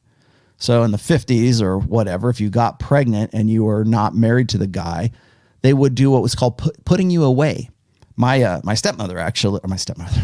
mother-in-law actually told me about this because she's from that generation, right? She says it was shameful to have a child out of wedlock back then. Or she told me she remembered that when they first came out with, like, I think it was the Kinsey Institute or something like that, when they started having fertility clinics and sperm banks, it was scandalous that there would be guys who would like donate sperm so that women could, have children on their own. It's by choice. They could be by choice. They could. Back then they didn't think this, but they saw what was coming. They realized that a woman could in some way have children without a man. And then of course the popularity of sperm banks exploded right around the 70s. But back then it was scandalous. It was something because that generation was like to do that, to have a child with no father. That kid was called a bastard. That's where we get the word bastard from, that fatherless child. So what they would do is they would put that girl away, that woman away, or they would put the kid up for adoption, or else the grandparents would like raise the child as if it was theirs or whatever. And it was scandalous. It was shameful. Nowadays, it's a badge of honor to be a single one. You can do it by 42% of children born in the United States are born out of wedlock. How many of I don't know what the stats are, but how many of those were electively born? How many of those were electively done? How many of those were, I'm going to take my eggs and get a sperm donor and I'm going to have it. I'm just going to do it myself. Prior to the sexual revolution, that was a scandalous idea because there was a buffer. There's checks and balances. You needed a man and you needed a woman to raise a kid. Now I don't know. I don't even know if it's a boy or a girl. Let's see what else. No, I can't catch you. This was Mr. Watch It All says, due to the current pillars of women of power, pillars of power, women control, womb and cradle, do you feel that the modern Uber Alles, Sisterhood Über Alles, aims to raise the future purple pill ideal men? Whether they have this intent or not, that's what they're doing. And they're not purple pill, they're blue pill, by like greatly blue pill. I think you're misunderstanding what purple pill is. And I've talked about that before. Purple pill is guys who are blue pill, who become red pill, but they can't stomach what the red pill shows them. And so they try to achieve blue pill ideals with red pill awareness. That's what purple pill is. But do they want to raise a pussified generation? I would say not intentionally. I think that they think that they are doing the right thing, but that's what they're doing. Yes, I agree. ML says, if a woman does not want sex anymore, especially after kids, it means there is no burning desire from her part, on her part. Have a prenup and next her plus muscle and game. If that's what you choose to do. That's, again, I think Rich would call that complicating your life, and he'd be right about that. Guys want to complicate their lives because they want. I mean, we want the ideal. We want to believe that men are idealists. We want to. I'm an idealist. I want to believe that you guys, back to my own detriment, often. I'm an idealist. I try to look for the best in guys, and I get my ass handed to me regularly for it. But I still sometimes I hope that I influence and help guys, save guys' lives, influence guys' lives, make them, give them the tools to make them better. And as a result of that, I kind of have to at least err on the side of guys being better than they actually are. And I get burned for that quite a bit. For women, I would say the same thing. I would love to see the best in women, but I see the worst of women every single day. And when you do that and you're in the game and you're a young man and you're looking at it in emotional terms rather than objective terms, you're probably thinking that I never want to touch a woman in my life, blah, blah. You're going to be not just MGTOW. You're going to be like, I don't know, incel doomer. If there's something beyond that, if there's something even more extreme than that, whatever that is, that'll be you. And it's tough, man, because it's in your face all the time. You need to, I hate it when women go, do you ever actually talk to real women? You mean like the ones that I see constantly on TikTok, the ones I see constantly on social media, on Instagram, on Twitter, on YouTube, those? Over and over and over and over again, so many times repeated that it becomes my impression of women's nature. Yeah, those girls, sure. I do know them. Drape Toman, hey man. The hot redhead in my office lost. Oh, here we go. Oh, all right, everybody, stop. I don't have a, but if I did, I would.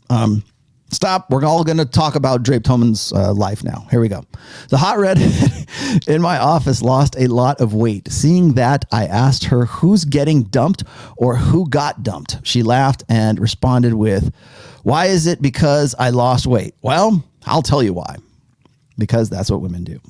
When a woman breaks up with you, gosh, I really need to save this stuff for 30-minute clips. When a woman breaks up with you, she's already broke up with you like 6 months prior. That's just the facts. If a woman is getting in shape, if she's going to the gym, if she's got a personal trainer, if suddenly she's gone from eating cheeseburgers all the time to, damn, I got to get in the gym. Where are you, honey? Oh, it's 6 till 7. I'm doing Pilates or whatever. Like she suddenly takes an interest in physical activity that she's never before. It's probably over. You're probably done.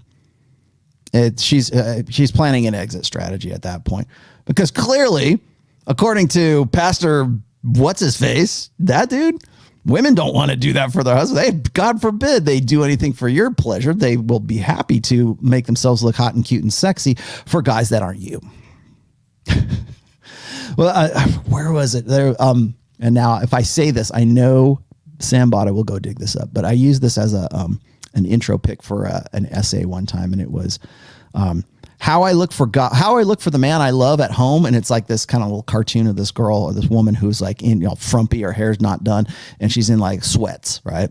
And then who I want to have sex with. This is how I look at home for a man I want to have sex with. And then in the next one, in the next panel, it's her, she kind of dressed up in a little red dress and looks, hoopier and whatever, a little cutesy outfit and whatever. She's all dressed up. And then that panel, it says how I look for men who I don't want to have sex with. And it's stupid chick logic, right? But it's true. That's, when women say, well, I'm just comfortable with you. And blah, blah, blah, blah, blah. It's like, well, why are you not making an effort to look good and cute and sassy and try to do different things? Well, usually because when you get into that situation, women realize that you're beta or that you've lost frame or there's no incentive. Jump up my ass for talking about dread.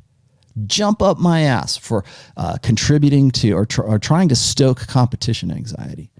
Jump up my ass for saying that the best, hottest sex you will probably ever have in your married life or your long-term relationship life will be right after. It'll be makeup sex after a really bad breakup. That'll be the best sex you ever have. And women will go, he's right. Right? That's what they'll say. and it's just, you have to, don't shoot the messenger, man. Again, I just work here. But that's the case. And so when you tell a woman that she has to be attractive, when you tell a woman she has to make an effort for a guy, especially a guy she's already bred with, like had babies with, had breeded with, I don't know, had reproduced with, she doesn't have to have, I don't have to have sex with that guy. I don't have to have sex. Any sex I don't want to have is rape. Okay. So when a guy says you have to look good for even the guy that you're married to, and in the most, in the most docile of conditions, like on, from the pulpit or from the stage or whatever this guy, the guy is saying, what he's saying is, ladies, you need to give up a degree of control of hypergamy. And that is, you're going to hell in the religion of emotionalism, female emotionalism, if you ever suggest that. Thank you for that. There we go. Now I have it. Did I get that? Yeah, I did. Hold on one second. I'm going to grab it off of here. I think you'd be able to see this. Let me throw this up here real quick. This is pretty funny. This is the one that I was talking about. Is that us? That's us.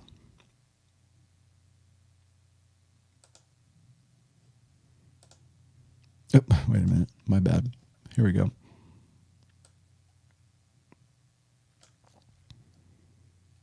There you go. How I look at home for the person I want to have sex with, and how I look for in public for people I don't want to have sex with. And this is chick logic, right? That's chick logic for you. But why? Why is that? Well, because she doesn't have to make that effort. Women don't have to make that effort and if you ask them to make an effort, then you're guilty of sexual harassment at the very least. To say, hey, you need to do this, ladies. You need to look hot like Melania Trump. That was stupid. That was why you're dumb. But the reason why women lose their minds, the reason why he lost his job is not because of offense, not because of social norms. It's because of one thing. You're suggesting that women in general need to feel attractive, need to make themselves more sassy and hot and sexy for men that they don't necessarily feel obligated to have sex with. And why is that? Because, well, first of all, because anything that's not, any sex that women don't want to have is considered rape right now. At least socially. I don't know necessarily that it depends on where we're talking about, but legislatively it might not be that way. But socially, that's the, that's the unspoken contract. That's what we believe. Enthusiastic consent. Any guy you weren't just wanting to tear his clothes off, then that's kind of gray area. And then maybe you did. Maybe it's duty sex. God forbid you ever be obligated, ladies, to have sex with your husband. The Bible says you have to be obligated. What the Torah? I don't care what religion it is. If any guy is saying you have to be obligated to have sex with this guy, whether it's down from on high or a guy on a pulpit, the reason it's offensive, the reason why it upsets women so much is because they're the vulnerable sex. And to say you have to do this, you have to have sex with this guy is like saying you have to allow him to rape you or assault you or whatever. You are obligated to this duty sex. God forbid you say duty sex now. All right, no more coffee. I'm done. Out. Bye. Let's see. What else do I have here? Thanks for dragging that out for me, Sammy. Sammy is as close to a producer as I have. ML says, oh, okay, I got that. If a woman does not want sex anymore, especially with kids, it means there's no burning desire. Yeah, I got that. Drape Tillman, we got to you. Now I'm caught up. I'm 35, no kids, live alone, one ex-wife, just got preventive medicine. Your books, am I too old for? No, especially. You are definitely not too old for it at 35. In fact, you are perfect.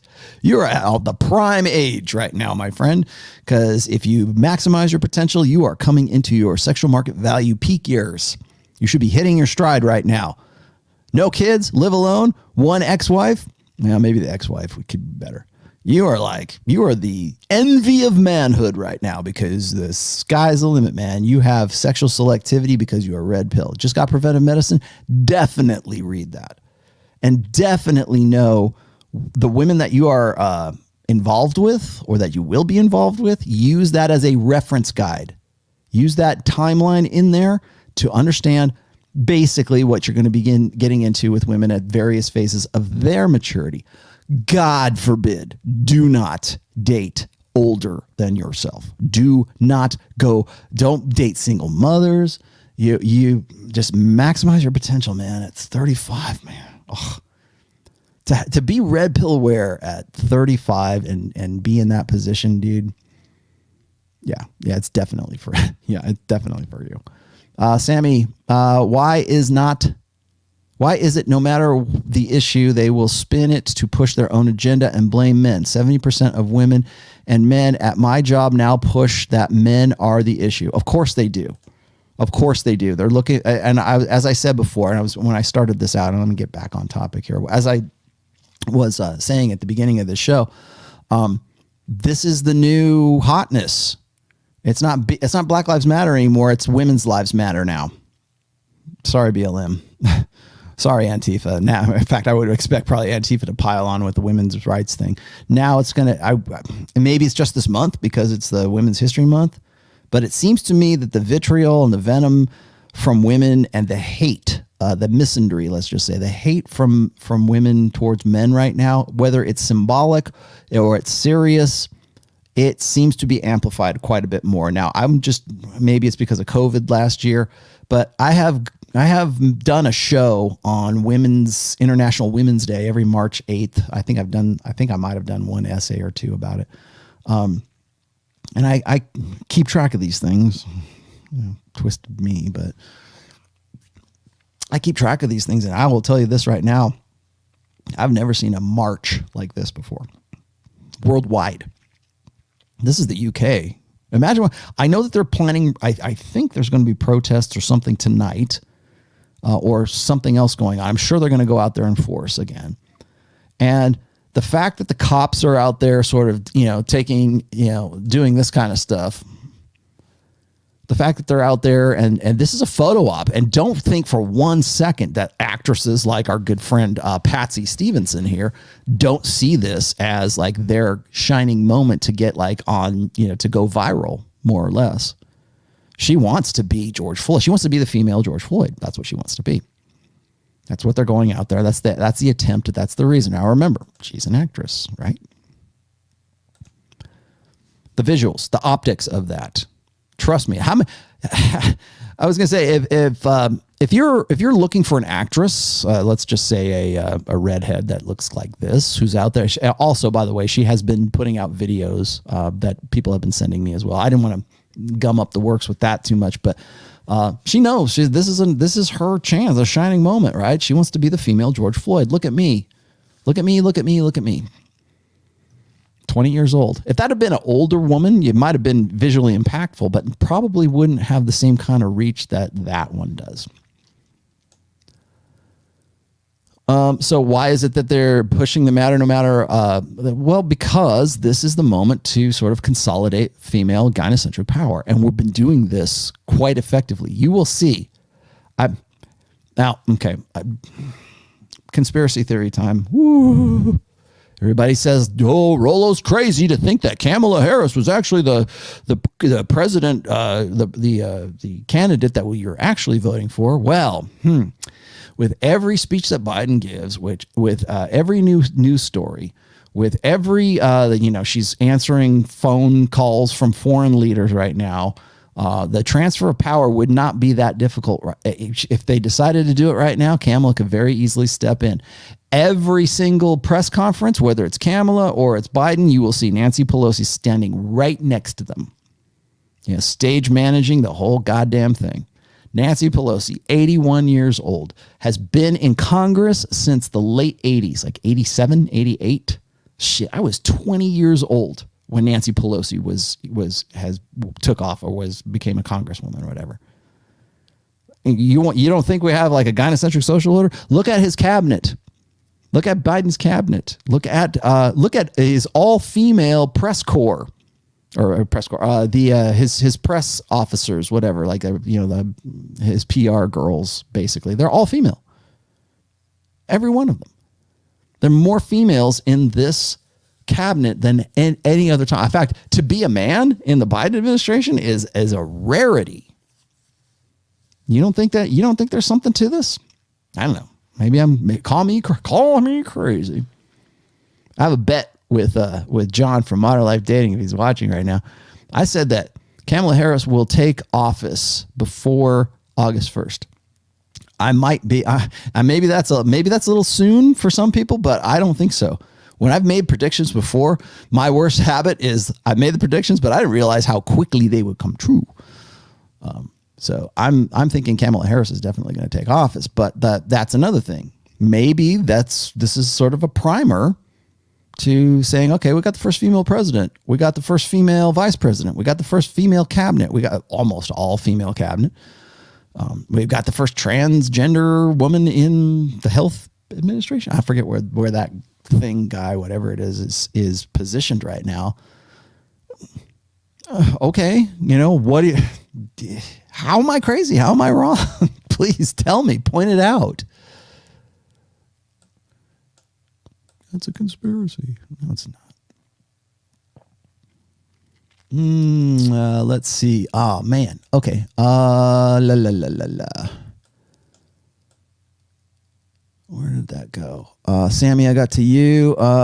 Idane. Sorry, I couldn't get yours. I'm about to trip on shrooms. What's a good rock album? You're about to trip on shrooms. Really? Are you planning to find Jesus Christ immediately after your mushroom trip? Here's a suggestion.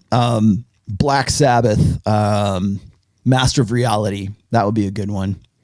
Even the first album, Black Sabbath would be good. But I would say Black Sabbath would be a good, like old school Sabbath, like Ozzy Osbourne, Black Sabbath would be really good. God forbid, don't go Grateful Dead on me, please. Please don't do that. Sabbath, stick to Sabbath. That's safe.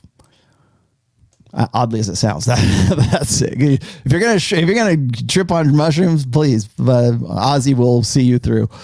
Wandell asking for advice on shrooms. I have taken shrooms before, just so you know, but I didn't convert to anything afterwards. Now you're red pilled about men as well, Rollo. Yeah, the hard way. Of course, we all have to learn the hard way, right? Juan Delgado, did I get to you? Thank you for that. $9.99. $9.99. I'm about to trip on shrooms. Man. I'm glad to be of assistance. Thank you, Juan Delgado, for that. Newsy, I got a super sticker from channel 1800 Dumb. Thank you very much for that. Rollo, sexual pleasure is highest in life. That's a good question, actually. I was there 3,000 years ago. I think from a biological standpoint, it's meant to be the highest pleasure in life. Now, what happens is people are going to say, well, what do you think about like peak experiences according to Maslow? Okay, but esoteric, ephemeral crap aside, and like personal satisfaction and your joy of doing things that you really love to do. Yeah, there's things, but let's just be honest. And from a physical, visceral sense, sexual pleasure is meant to be the highest pleasure in life. Okay. Physical pleasure in life. Now, if you want to go and say, well, I like to play, I do. I like to play guitar. Let me tell you something. This guitar right here, man, way to go. I've never done this before.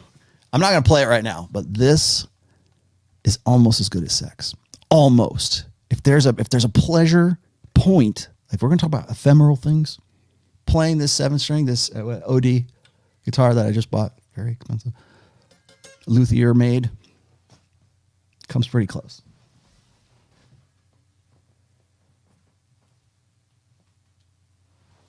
I put out, sorry about that. I need to screw around with you a little bit here. You want to talk about like deeper meanings of life? We can get into that, but if you're going to talk to me, I'm going to tell you things in objective terms. So there you go. There's your objective term. 45 single, no children, owner, operator, trucker. Nice. Okay, what I want you to do, elephant room right now, if you're an owner, operator, trucker, I want you to pull on that horn and go. This is for Rollo, okay? Show it to me on Instagram. Attracting women with husbands and boyfriends. What is the direction I should go? The problem, I don't know. It would be. I'm trying to look at your avatar picture right there. What's the direction I should go? Well, I don't know. What do you want to do? You want to go bang women, used up women and boyfriend? I don't know. Boyfriends. Like I really need to do the show about amogging, like the art of the amog, alpha male other guy, which you would be in this instance. Maybe sort of peripherally that way, but you need to be careful. But you're a trucker, so you probably, the appeal that you have is like you're here today, gone tomorrow, right? It's like what goes on in Vegas stays in Vegas. Well, what goes on with the trucker stays with the trucker because he's off to the next Flying J's truck stop. I only say so because we got like a whole bunch of them right down here. That's hard to say, man. 45, no children, owner, operator, trucker. What do you want? Elephant room. What do you want? You're 45. You have earned the right to say, I want this. Do you want a long-term relationship? Are you good with just, I wouldn't get with other women's, who are married, but if they got boyfriends or whatever, what do you want? I'm not going to judge you for like nailing other guys, boyfriend or girlfriends, right? But boyfriends. But what do you really want at 45 and no kids? It's time that you get to say, well, is this really what I want to do? You like being a trucker? Cool. Then you've got to find something that works for you as far as your personal relationships are concerned. I used to have I remember back when I was 20, I used to have a roommate who was a trucker. Now, this is way back in the day, so it was 2021, I think.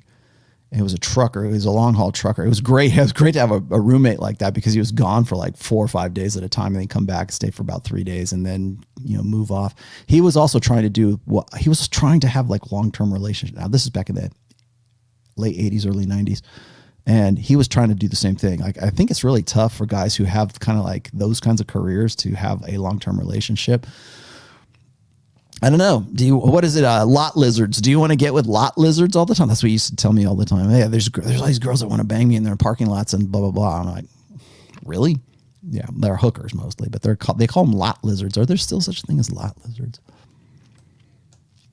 But the long story short is this, Elephant Room 2019 or 219. What do you want? And this is a bigger question than just for you. It's for everyone. What ultimately, what would be your ideal situation?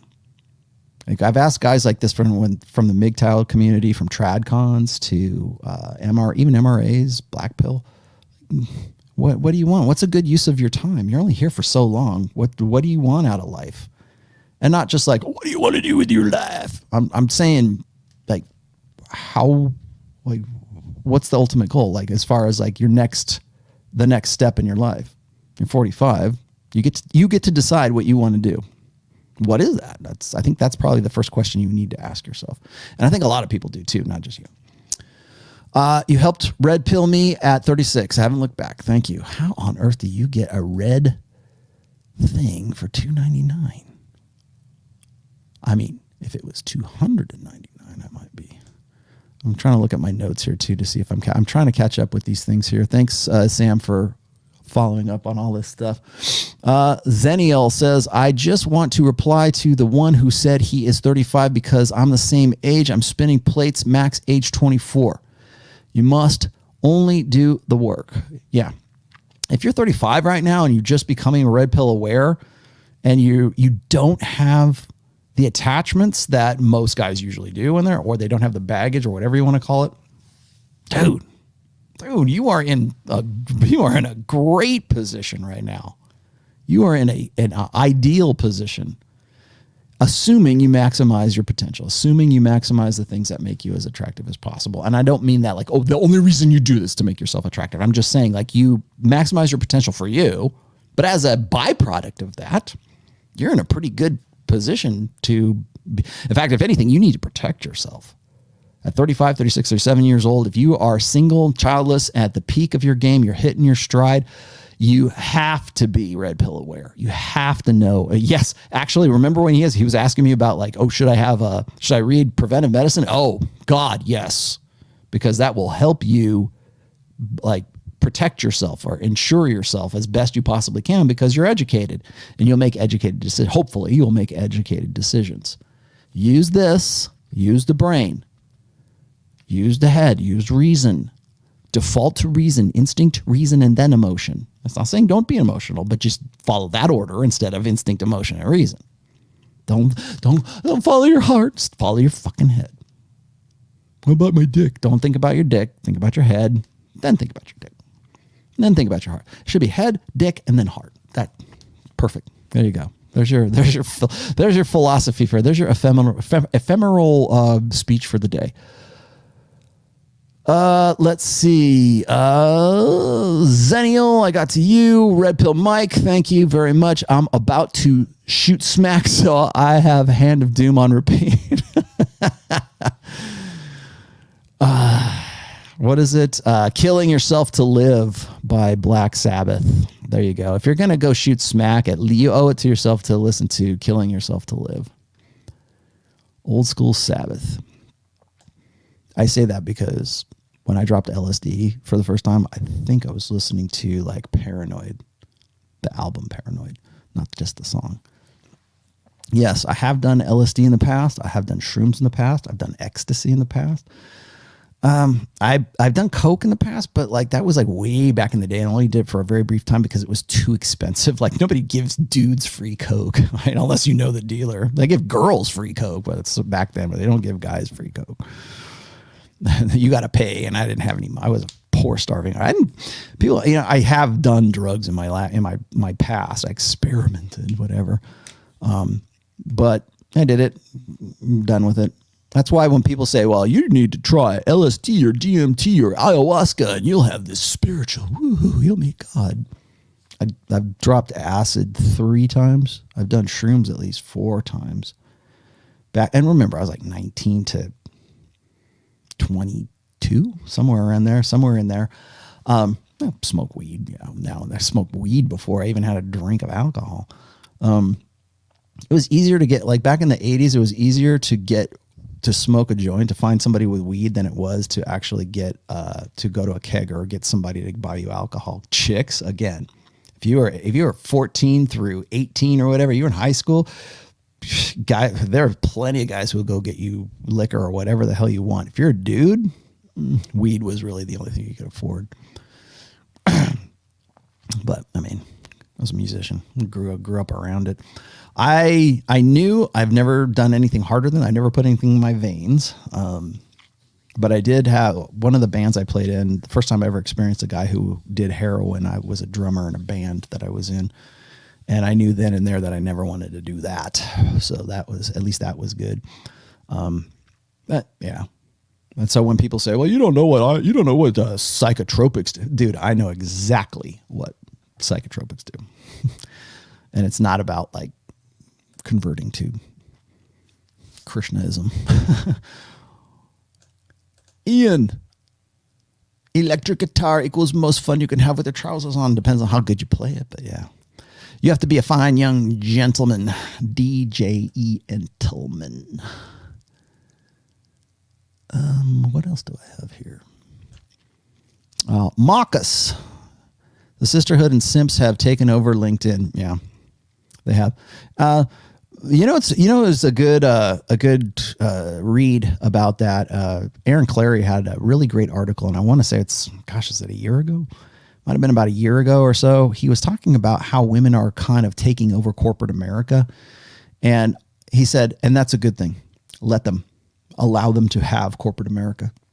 Because if you're a smart guy and if you're maximizing your potential and you understand that corporate America is a dead end, if you're working in corporate America, you still subscribe to the idea that that's a means to personal long-term financial success. You need a better education. Now, leave that to women. Women were really affected by COVID because they were all in HR departments. They were all in corporate America that was more than happy to let them go or to let them work from home. And now suddenly all those student loans special dispensation and whatever scholarships, whatever the hell you want to call it, all of a sudden now those things aren't as important anymore because like I said before, you get into corporate America and it doesn't turn out to be the empowering experience that it's been sold to you as for so bloody long. Let them have it. Let them train. Let them run it into the ground. The smart companies won't allow that, and the dumb companies will. Let them run. Let them. Give it to them. Yes, LinkedIn is one of those. I should say it's a sign of that. Anyways, found the red pill at 16. You are on your way to success, young man. Thank you for the insights of the book. Yep, you are welcome. Let's see. Juan Delgado. Should you ever marry down? By the way, thanks for the great content. You should always marry down. If you have, and what does that mean? Marry down and what? Like she's fat? Because what is down? Is it socioeconomically? She's for the most part, and again, going back to what makes a high value guy and what makes a high value woman, most men, I would say, I'm hesitant to say it, but I would say all men don't care what you do for a living, ladies. We really don't. Are you hot and are you available? Those are the top two considerations. And are you into it? Are you enthusiastic about it? Is it a genuine desire? That should be on your list, guys. Marrying down? I don't know. What's down? You mean, is she a barista? Is she a sandwich artist at Subway? I don't care. Is she hot? Does she go to the gym? I don't care if you're a sandwich artist or not. Well, let me lift you up out of poverty, young lady. You can be my queen. Is that marrying down? I don't know. What's marrying down? Socioeconomically? Hard to say. I don't know what marrying down is, but I will say this is don't get trapped up in this stupid idea that, men have to be hypergamous. No, there's no such thing as hypergamy. And the reason for that is exactly what I just said. Men aren't obligated to get with a girl who is beneath them in sexual market value, because what happens is guys who talk about hypergamy try to mix up sexual market value of women with like socioeconomic value. They try to say, well, men have to marry women who are not the women. They have to become attracted to women who they wouldn't necessarily be attracted to under any other social circumstances, which is bullshit. You want to know why? Because 68% of Christian men are addicted to pornography. Because we have live shit. We got OnlyFans pretty much puts the lie to the hypergamy bullshit. There you go. Let's see. What is it? Pornhub, free, ubiquitous 4K streaming online porn on demand on your phone and anywhere else. You could probably get porn on your Tracer. You can get it anywhere. That puts the lie to hypergamy. Next silly premise. And I'm not saying you won, but just next silly premise. Next silly argument, please. Okay, I guess I'm doing. I still have a couple things I want to get to on my list here, but I'm going to finish up with these. I've been trying to stay on top of this today because I'm going to do a 30-minute or 40-minute thing. I don't know if I'll do it tonight. I might do it like later on this web, a couple days from now. Rollo, come on, man. Led Zeppelin, side 2, Fast Times. Yes. Listen to Kashmir on Physical Graffiti.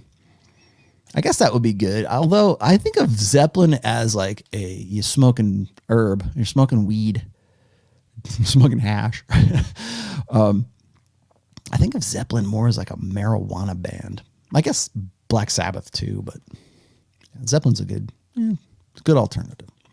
If you're gonna turn your brain into silly putty, you might as well have some good music going in the background.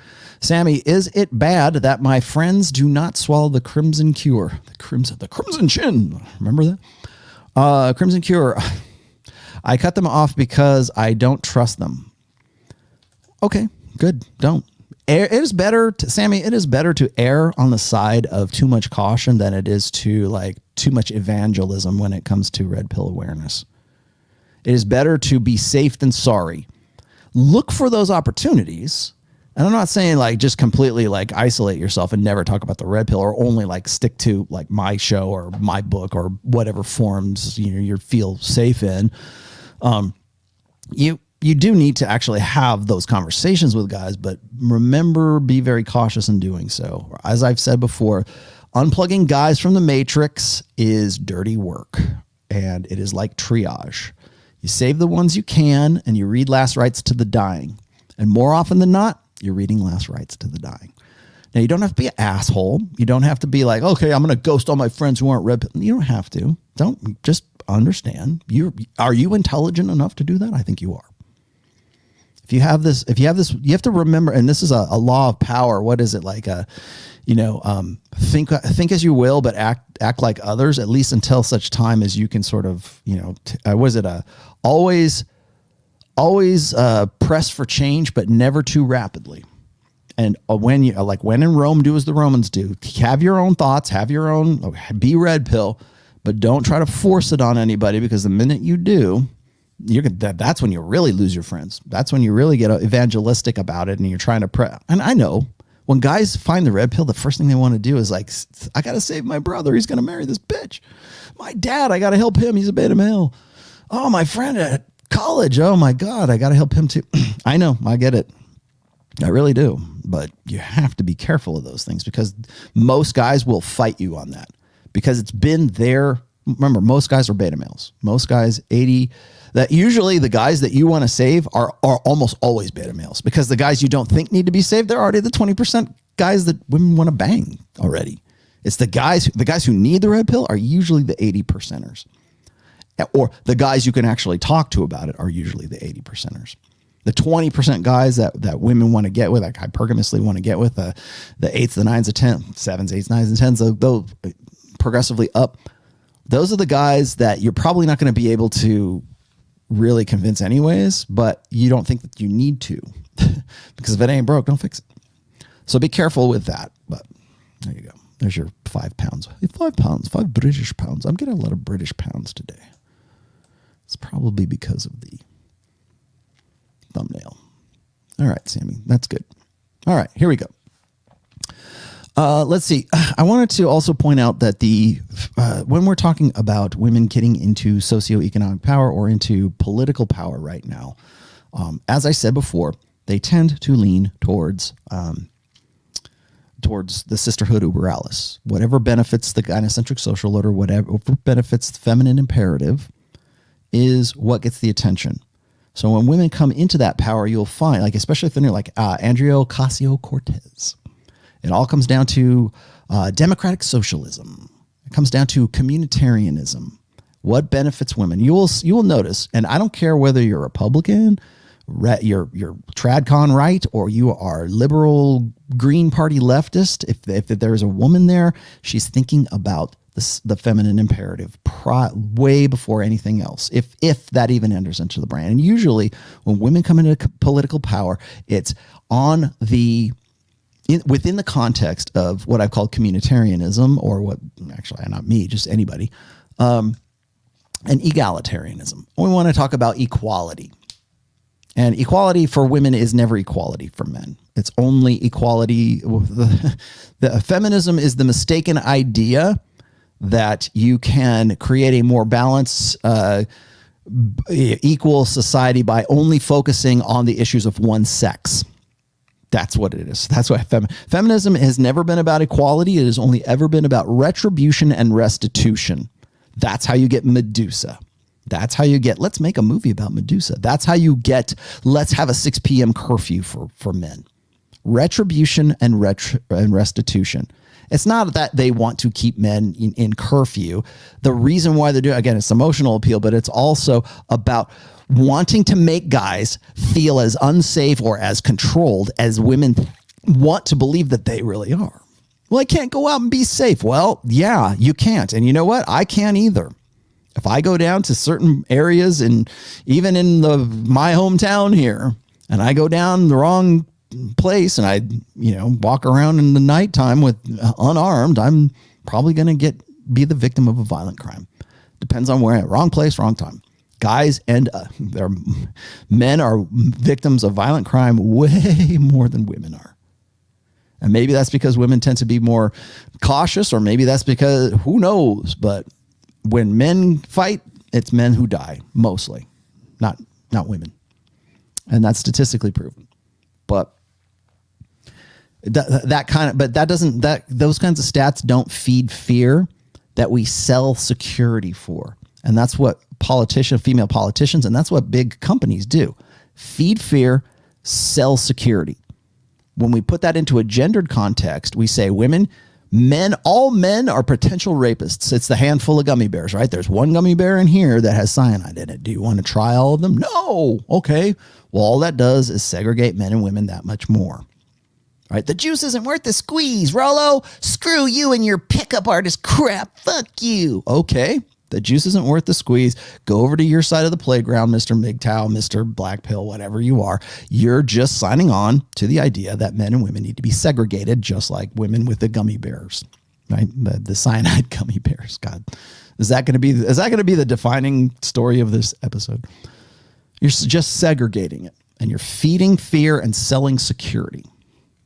That's what's going on, and there's a lot of money in fear. You know how I know? Go right outside the door and look how many people have a freaking 2 masks on or getting an anal swab for their freaking COVID test. That's fear. And there you sell security to it. Big money in fear. Huge money in fear. That's American way. So when women come into power, they generally focus on women's issues, or they try to make some silly, goofy retribution on guys and suggest some law that's never going to pass, but they do it just so symbolically, so that they can pledge allegiance to the gynocentric social order. Guys will do this too, by the way. I shouldn't like when a male feminist comes into power, or a male feminist is running for office, you will hear them make the same appeals and the same arguments. It doesn't sound as well when it comes from a woman, or when it comes from a man, that it does from a woman, but same thing. It is a pledge of allegiance to the feminine imperative. So when men virtue signal about being male feminists, or they're going to help women out, or we need to get more women in the military, or whatever else it is, that is, again, trying to pledge allegiance to a female social order. So why is it, man, this is going to be kind of controversial. I want to do another thing. I want to do a 30-minute episode on is, why is it that women tend to lean towards socialism? Why does it seem like socialism is a good idea for women, or I'm going to say communism, but why socialism, communitarianism, egalitarianism, one for you, one for you, one for you, one for you. Like, spread the wealth, right? Redistribute the wealth, make everybody equal. It's not really about equality. Socialism never is about equality, as most of you probably know. But why is it so appealing for women? And the reason for that is because women are, for a woman's mindset is all about community. It's all about taking care of the sisterhood. And the sisterhood exists because of evolutionary dynamics. So when, as I said before, when one tribe goes and conquers the other tribe, the menfolk go in there. I mean, this is even biblical, right?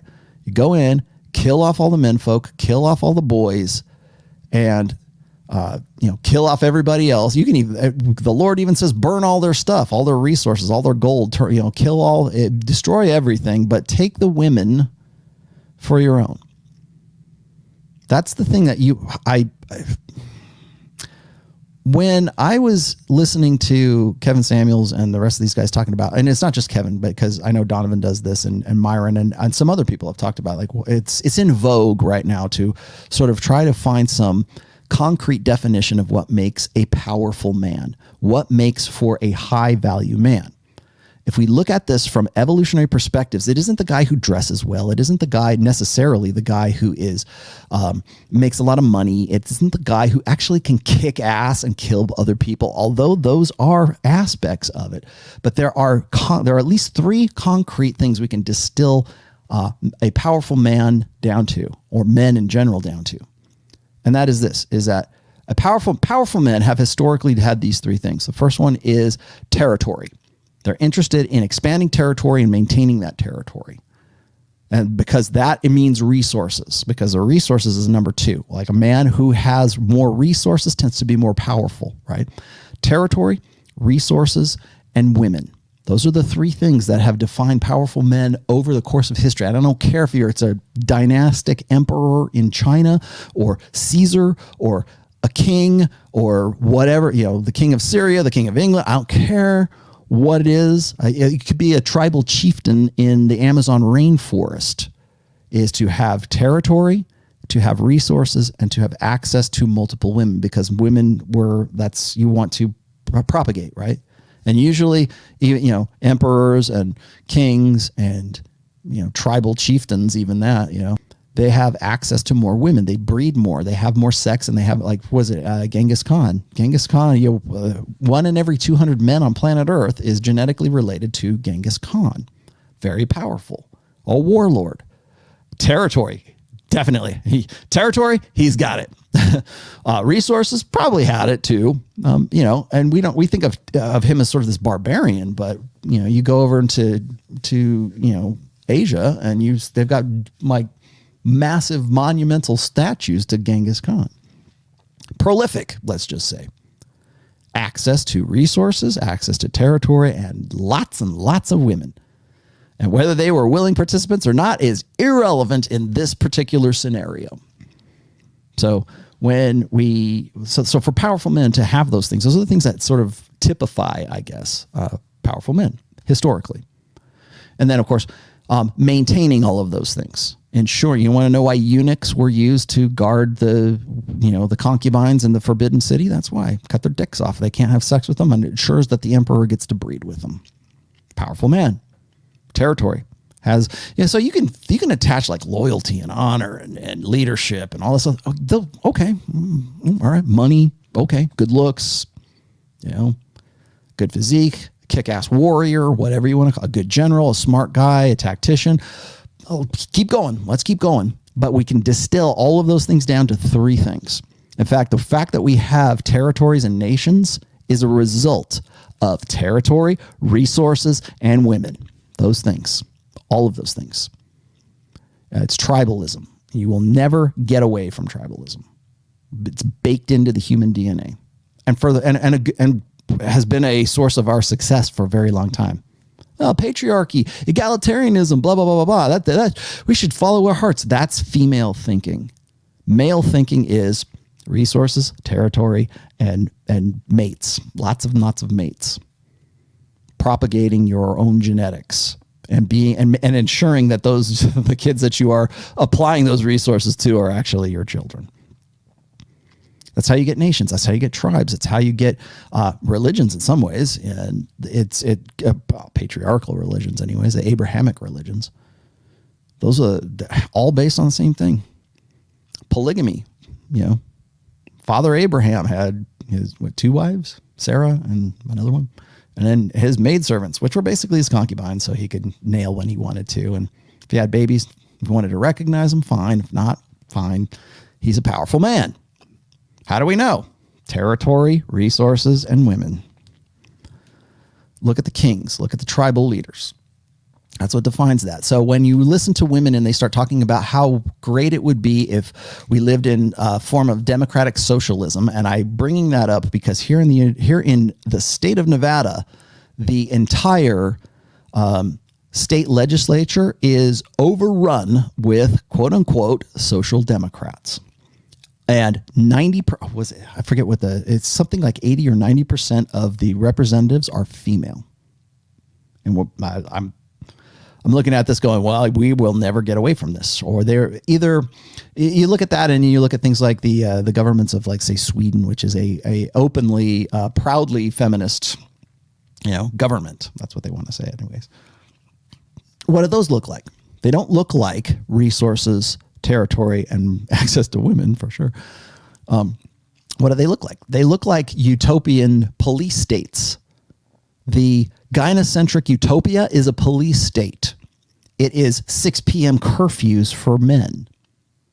The gynocentric utopia is men being put in jail for ambiguous charges of misogyny. The feminist gynocentric utopia is ensuring that women stay in power, remain in power, and that through some sort of communitarian / socialist program that their hypergamous needs will always be accounted for. The gynocentric utopia is making it a criminal offense for any man to even approach a woman who isn't already pre-selected. It's like Bumble. Bumble. It's like only women get to select men. That's it. That's the gynocentric utopia. Men just line up on the wall, men, be naked, and we'll pick you out one by one. It's like a slave auction. I'll take that one and that one. It's Sadie Hawkins' world. We'll do, because we are in complete 100% control of hypergamy, that means that men don't even get to approach us anymore. That's what a gynocentric social order looks like. That's what a feminist gynocentric utopia looks like.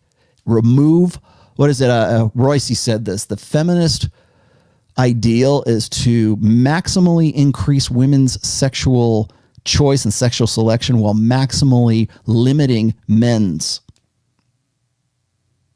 I've had women say, well, what do you think? It's, women just want to control these guys' dicks or something, or women just want to, control. I'm like, yes, absolutely they do. Tacitly or implicitly, that's what it represents. And if they can't get it, if the guys in their country are too pussified, right? If they're wearing high heels while walking in her shoes, right? If they are too effeminate, if they've been gelded for so many generations, they'll be happy to bring in other guys who are more masculine, and they're doing it right now. That's a tough nut to swallow, right? Or tough pill to swallow, right? But it's true. And you will see that if you elect women, you will get socialism. Simple as that, because that's it. That's a female way of thinking. Is equality, egalitarianism. I want an equal partnership in my marriage. No, what you want is you want to try to find some way to be in control in that marriage via this ideal of egalitarianism that can't exist between men and women because of evolutionary differences in men and women. In fact, women don't want the guy who would even accept because the guy who would be like, yeah, I want to have an egalitarian equal partnership with my wife. That guy doesn't get it. He's not the Jason Momoa dude that they want to bang, that they all feel that they deserve to have in their lives. Now he might pay the bills. He might be good with the kids. He might like tuck them in and read, do their homework with them. That's not the guy they want to bang. That's why when the pastor says, "Look hot for me, look hot for your husbands," they don't want to do that. Why is that offensive? Why is that such a radical statement? Why wouldn't women go, yeah, we should really do this? Why not? Because that removes control of hypergamy. It removes control of reproduction. It removes control of genuine desire. Ladies, you should. Here's another good one. There was a remember how so you know how they have Viagra, right? The little blue pill, and guy gets a hard on, blah blah blah, right? Increases that. Now, women, there's been this it was back and forth kind of in the mid 20-teens, like 2014, 2015, 2016 was when I was reading about this. There's a pill that they called the pink pill. It wasn't the blue pill, it was called the pink pill. The pink pill was supposed to, in some way, increase women's libido. So it was sold or was pitched. I don't know if it's still around, but it was pitched as sort of a libido enhancer for women who are in sexless marriages, who didn't want to bang their husbands, blah, blah, blah, blah, blah. And because there was this idea that men and women had mismatched libidos in marriage, which is complete horseshit. Because if you were in shape and if you were really into each other, there's no such thing as a mismatched libido. Okay, it's not like, oh, I have a low libido, I have a high libido. No, the low libido woman still wants to go watch Aquaman, still wants to go, see the hot guys. She still wants to see Magic Mike, or she still wants to. 50 Shades of Grey wasn't an all-time bestseller in the history of humanity because women have mismatched libidos. Okay, let's cut the bullshit here. Let's cut the shit here. So there's this pink pill, and we're gonna say, okay, ladies, well, you know what? You don't want, ladies, you don't want to bang your husband, or whatever, and you have mismatched libidos. We've come up with a chemical option here, so you can take this pill, and it's an aphrodisiac, right? And you can bang your husband. You'll be more into it, right? Women wouldn't take it. In fact, the first thing out of the first articles I read were like, oh, this is going to be a date rape drug. It's going to be like something that makes women horny when they don't want to be horny. I was thinking about this, and I thought, well, why would that? Well, you're married to him, and you just can't make it happen. Why wouldn't you want to take a pill so that because you love him, he's going to be the guy who's till death do you part, right? Forsaking all others. Why would you not want to take something that would make you go, wow, man, I really want to fuck him? Why? Because it removes control over hypergamy. That's why. It removes that choice. It's like, oh, I can take this. Well, why are you so resistant to it? Why wouldn't you want to? Don't you want to please your man? Don't you want to have sex with your husband? He's the guy for you. No, they want to take it. Oh, it's a date rape drug. Let's never approve it, but the FDA will never approve this. The pink pill. Go look it up. It's actually a real, I think they even just called it the pink pill. I wrote about it, actually. Now that I think about it, I had an article about the pink pill. Like, women wouldn't take it because it removes control over hypergamy. They can't say, well, I can't say no if I take this pill. You're just suddenly, and the reason why is it's so integral to the female psyche that they have to have that. They have to have control over abortion. They have to have control over reproduction, control over sexual selection, control over, and think about what those controls imply to the human race. Political, certainly religious now. We got to get in. I wrote a whole book about this, right? Get into religion to ensure that it's no longer a patriarchy. It's now about the goddess. It's a religion by all religions, by women, for women. And what does that look like? It looks like syncretism. It looks like everybody, come on in here, all about tolerance and love and multiculturalism and egalitarianism and communitarianism. Everybody's welcome. It's the interfaith, religion of the romantic ideal and emotionalism. And it's all about love. We're just going to call it love. And if you're against love, wait, who can be against love, right? Because anybody who's against love is for hate. That's the way that the religion works. And it's all about, again, communitarianism. Everybody's welcome except for you, except for the guys we don't want to approach us. And you guys are useful. You can be our simps on OnlyFans, but we want to bang these guys. But everybody else is welcome. Come on in. And it's always sold under the ideal of egalitarianism, which is what the sisterhood is always going to be about. Because women had to be interdependent on other women in our tribal ancestral pasts. You go and you grab women from one tribe and you bring them into the other tribe, they have to form a sisterhood. There has to be something that forms some kind of solidarity, because if you don't, you die. Either the women kill you or the men folk kill you, or you kill yourself. Again, why do women why is there a war brides dynamic? Why do women fall in love with their captors? Because they had to. It's either that, you form some sort of psychological mechanism to help you cope with the fact that the man you probably were supposed to marry or were married to is now dead, and your sons are dead as well, and you've been taken as a prisoner of war, you've been taken as a war bride back to this guy's tribe, and now you're part of his, because he's a powerful man, right? You're part of his many women, you're part of one of his breeding concubines, because you were unspoiled, biblical term, and now The only people you can rely on are women, are the women in the tribe already, who are already part of the sisterhood, even as far back as our tribal ancestors. Like, come on in, girl, you're part of the tribe. That's why there's a sisterhood Über, and there will never be a brotherhood Über. Now we have solidarity, of course. We have tribal and altruism, and we have tribal affiliations, and we have tribal altruism, family genetic altruism amongst men. Right?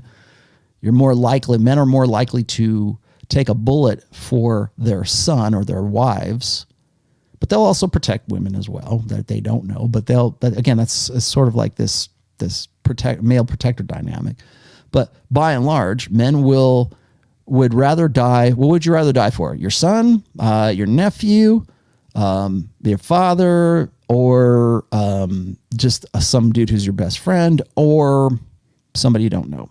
Like, by order of importance. Most guys will say, well, of course, my family first. I put my family first. Well, it's because your family's your first tribe. And in that tribe, you've got women who are, at least historically, you've got women in that tribe who are the vulnerable sex, who have been, they're the ones who are spoils of war. So women have to they're the berry pickers, right? They're the nurturers. They have the feminine mystique. They have this communitarianism that's a natural part of being a woman. Take that now, that evolutionary imperative for communitarianism that is based on survival instincts. Communitarianism amongst women's psyche, their evolved mental firmware, is a root level survival adaptation. It has to be, because we have to rely on each other, because we can't rely on the men, because we don't know if another tribe is going to come in here, kill off these guys, and take us to their tribe. So you've got that communitarianism. Now you take that evolutionary instinct in women and you put it into today in the 21st century, take it and put it into our gynocentric social order and our political process, and you get democratic socialism, and you get communitarianism. You get this silly egalitarian ideal. And yeah, men see this and they use this. You can leverage this. Politicians, businesses will gladly leverage this Pollyanna idealistic stupidity of, we're all going to have one big syncretic, sing kumbaya on our drum circle kind of thing, mentality. Yeah, sure. If you're smart, if you're one of the smart guys and you can leverage that, why wouldn't you? Every powerful men in religion have been doing it for a long time. Powerful men in politics and powerful men in business have been doing it for a long time too. They see it. That's why you have Andrea Ocasio-Cortez. Just let's be honest. Okay? She's a complete idiot, scatterbrained. She's like Gidget goes to Hollywood, or Gidget goes to Washington. We see it every day. Every new thing that comes from her, but it's all based on one thing. It's all based on community. It's all based on communitarianism. It's all based on the idea of an egalitarian marriage or equal partnership. All that comes from that same drive for communitarianism. Women think in terms of egalitarianism, and they prefer to help women out if they even consider helping men out. That's why when they get into power, all about the feminine imperative. All right. And that's how you get 6 p.m. curfews. As a med professional and always performing on my own clinical trials, so to speak, I can tell you that Rollo's advice is 100% correct. Thank you, Dr. Steve Reeves. Everyone, Dr. Steve Reeves. Thank you. Thank you very much. Anybody else? Who else was here? Oh, Marcus, I didn't catch you. Did I? Maybe I did. Hold on. Dr. Steve Reeves, once again, because that was cool. In college, we used to run a game where everyone had to take a drink every time Tony M said the F word. Oh, in the Sopranos? That was pretty funny. What is this? Thank you for your $5 sticker, my friend. Marcus, what did I not get you? Drape Toman. The pill was called Adii. Okay. I don't know what you're talking about, but you got to remember that the pill also, people ask me about how does the pill affect women's ovulatory shift? It depends on the kind of pill, because there's different kinds, right?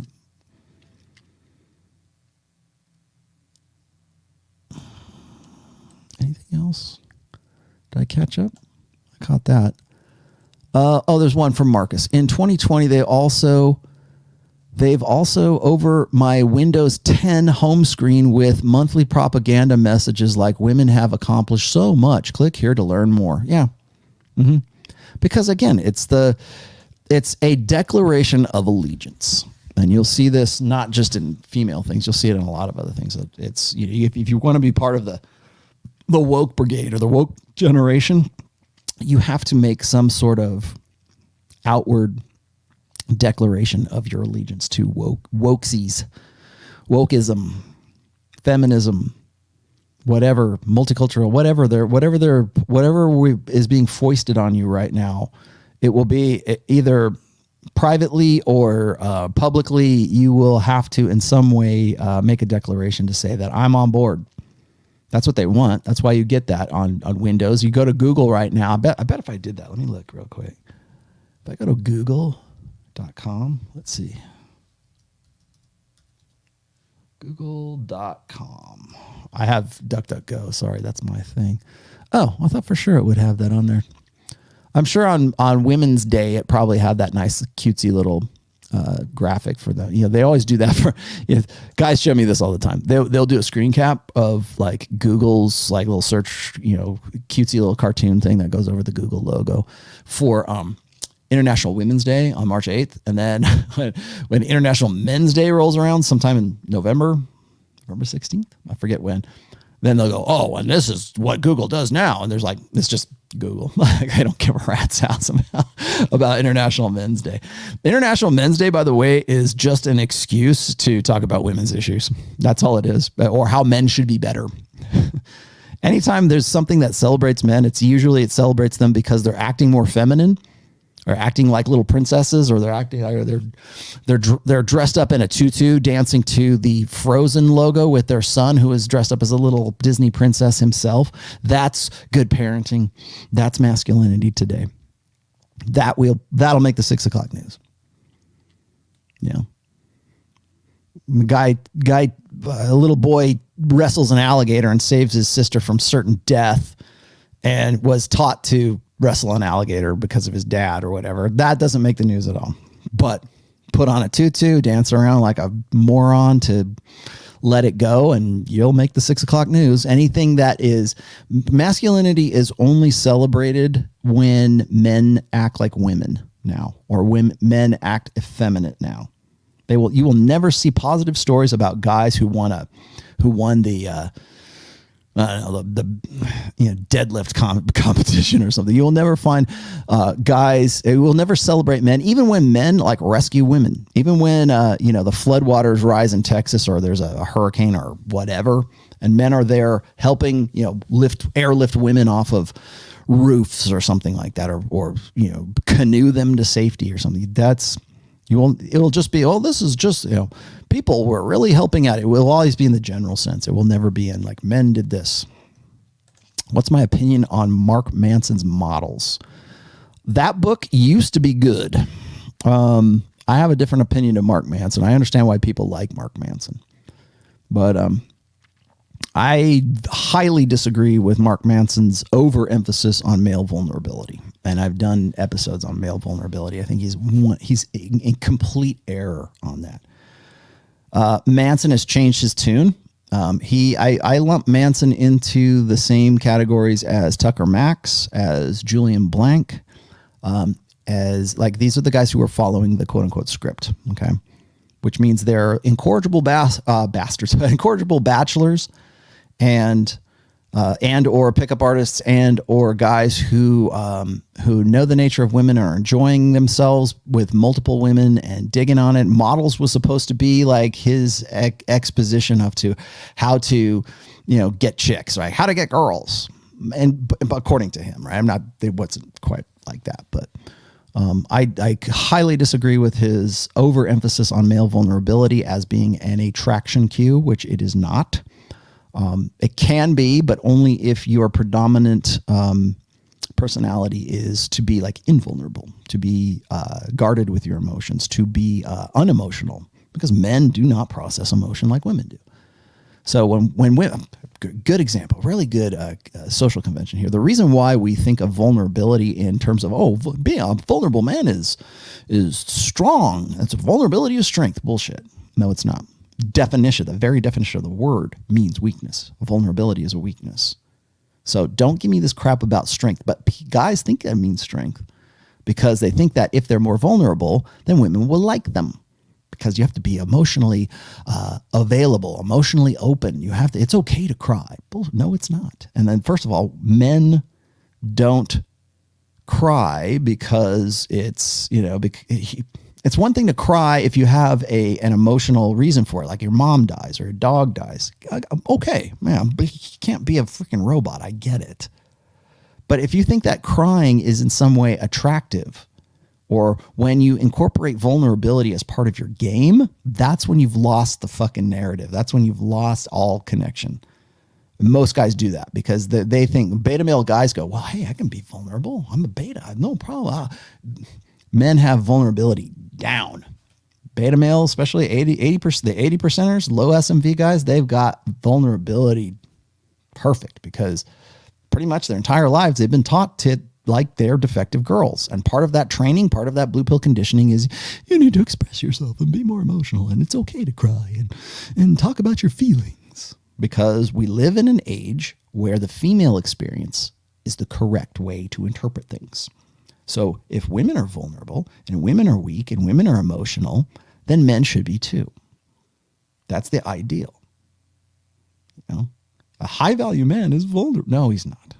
And biologically speaking, men don't process, neurologically speaking, men don't process emotions the same way that women do. We have a different hardware. Our nature is to be instinct, reason, and then emotion.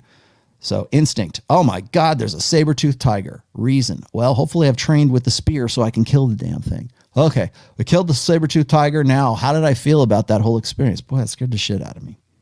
That's the process. For women, it's like, instinct, emotion, and reason, all in one freak out, right?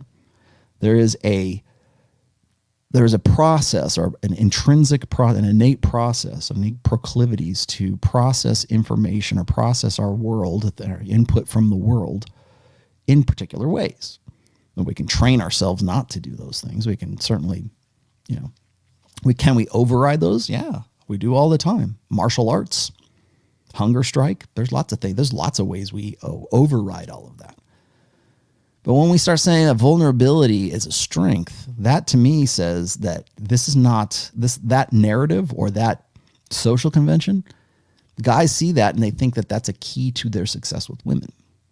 And as a result, they shoot themselves in the foot because now that woman is with a guy who's a pussy. Because most guys think, well, if a little vulnerability is good, then a lot of vulnerability is great. And that's not how it works. Certainly not with arousal. You want a guy that women want. You don't believe me? Go look at the stats for the sales statistics for 50 Shades of Grey. Go look at those. Go look at how popular certain things are with women. I am not, Lucas, I am not a fan of models. I understand that was his sort of, that's Mark Manson's swan song. Like right now, it's like he's got this new book, or he's got this book. I shouldn't even say it's new. He's got the book, what is it? The Art of Not Giving a Fuck or something like that. So he has sort of turned the corner. He wants to be part of RSD. RSD did the same thing. They went from talking about women and intersexual dynamics to talking about be the best self you can be. Tony Robbins, we're all going to feel good and do and kick ass and take names.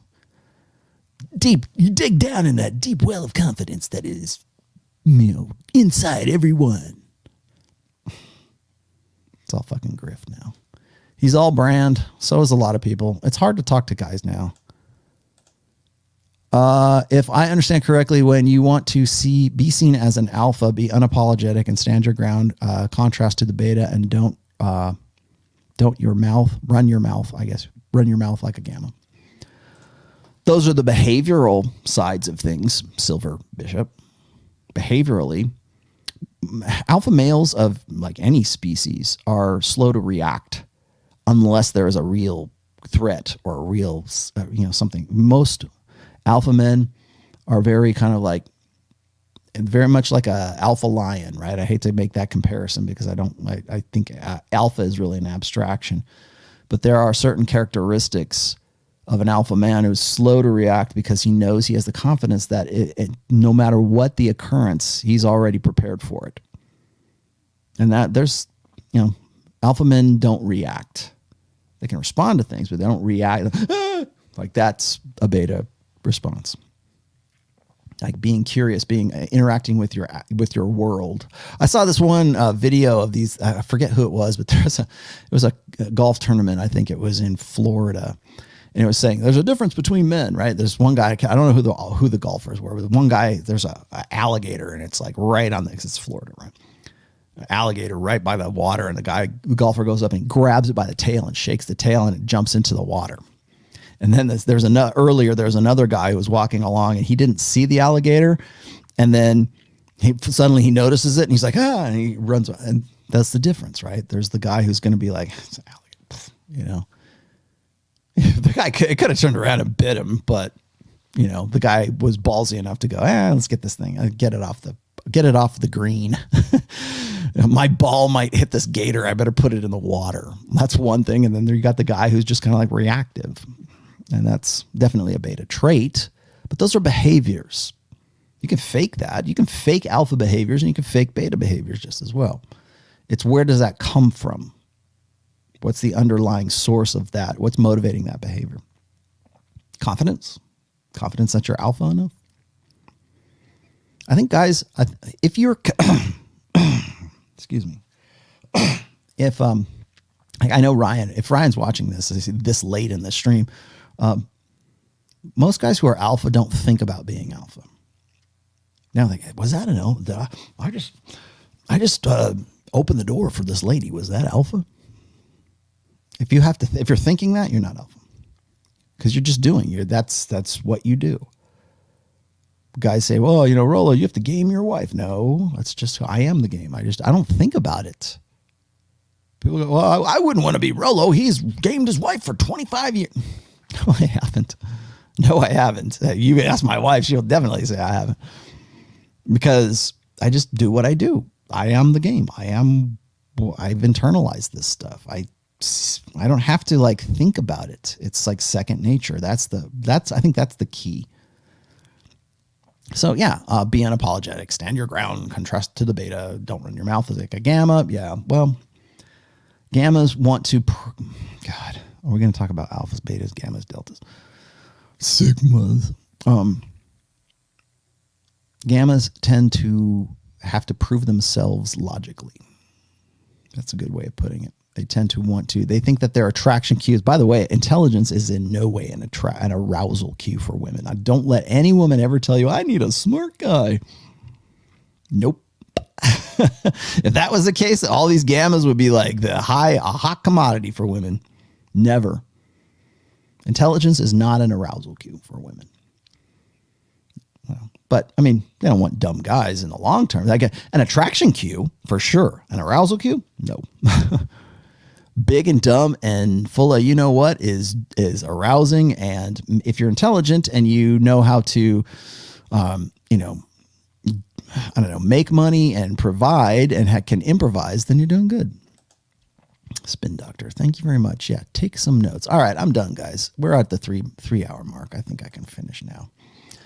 It is daylight savings, and now the room is starting to glow. So that means it's time for me to go, and I can hear Ned outside the door who wants to go for his now second walk of the day. So anyways, what did you say, Mark? Can you do a show on these baby boomer men, poor role models like John Lennon and his effeminate friends and their effect on mankind? Mark, I will put that down right now in the great big book of everything. Do a show on baby boomers. Just for Mark. Okay, I'm writing it down right now. Baby boomer.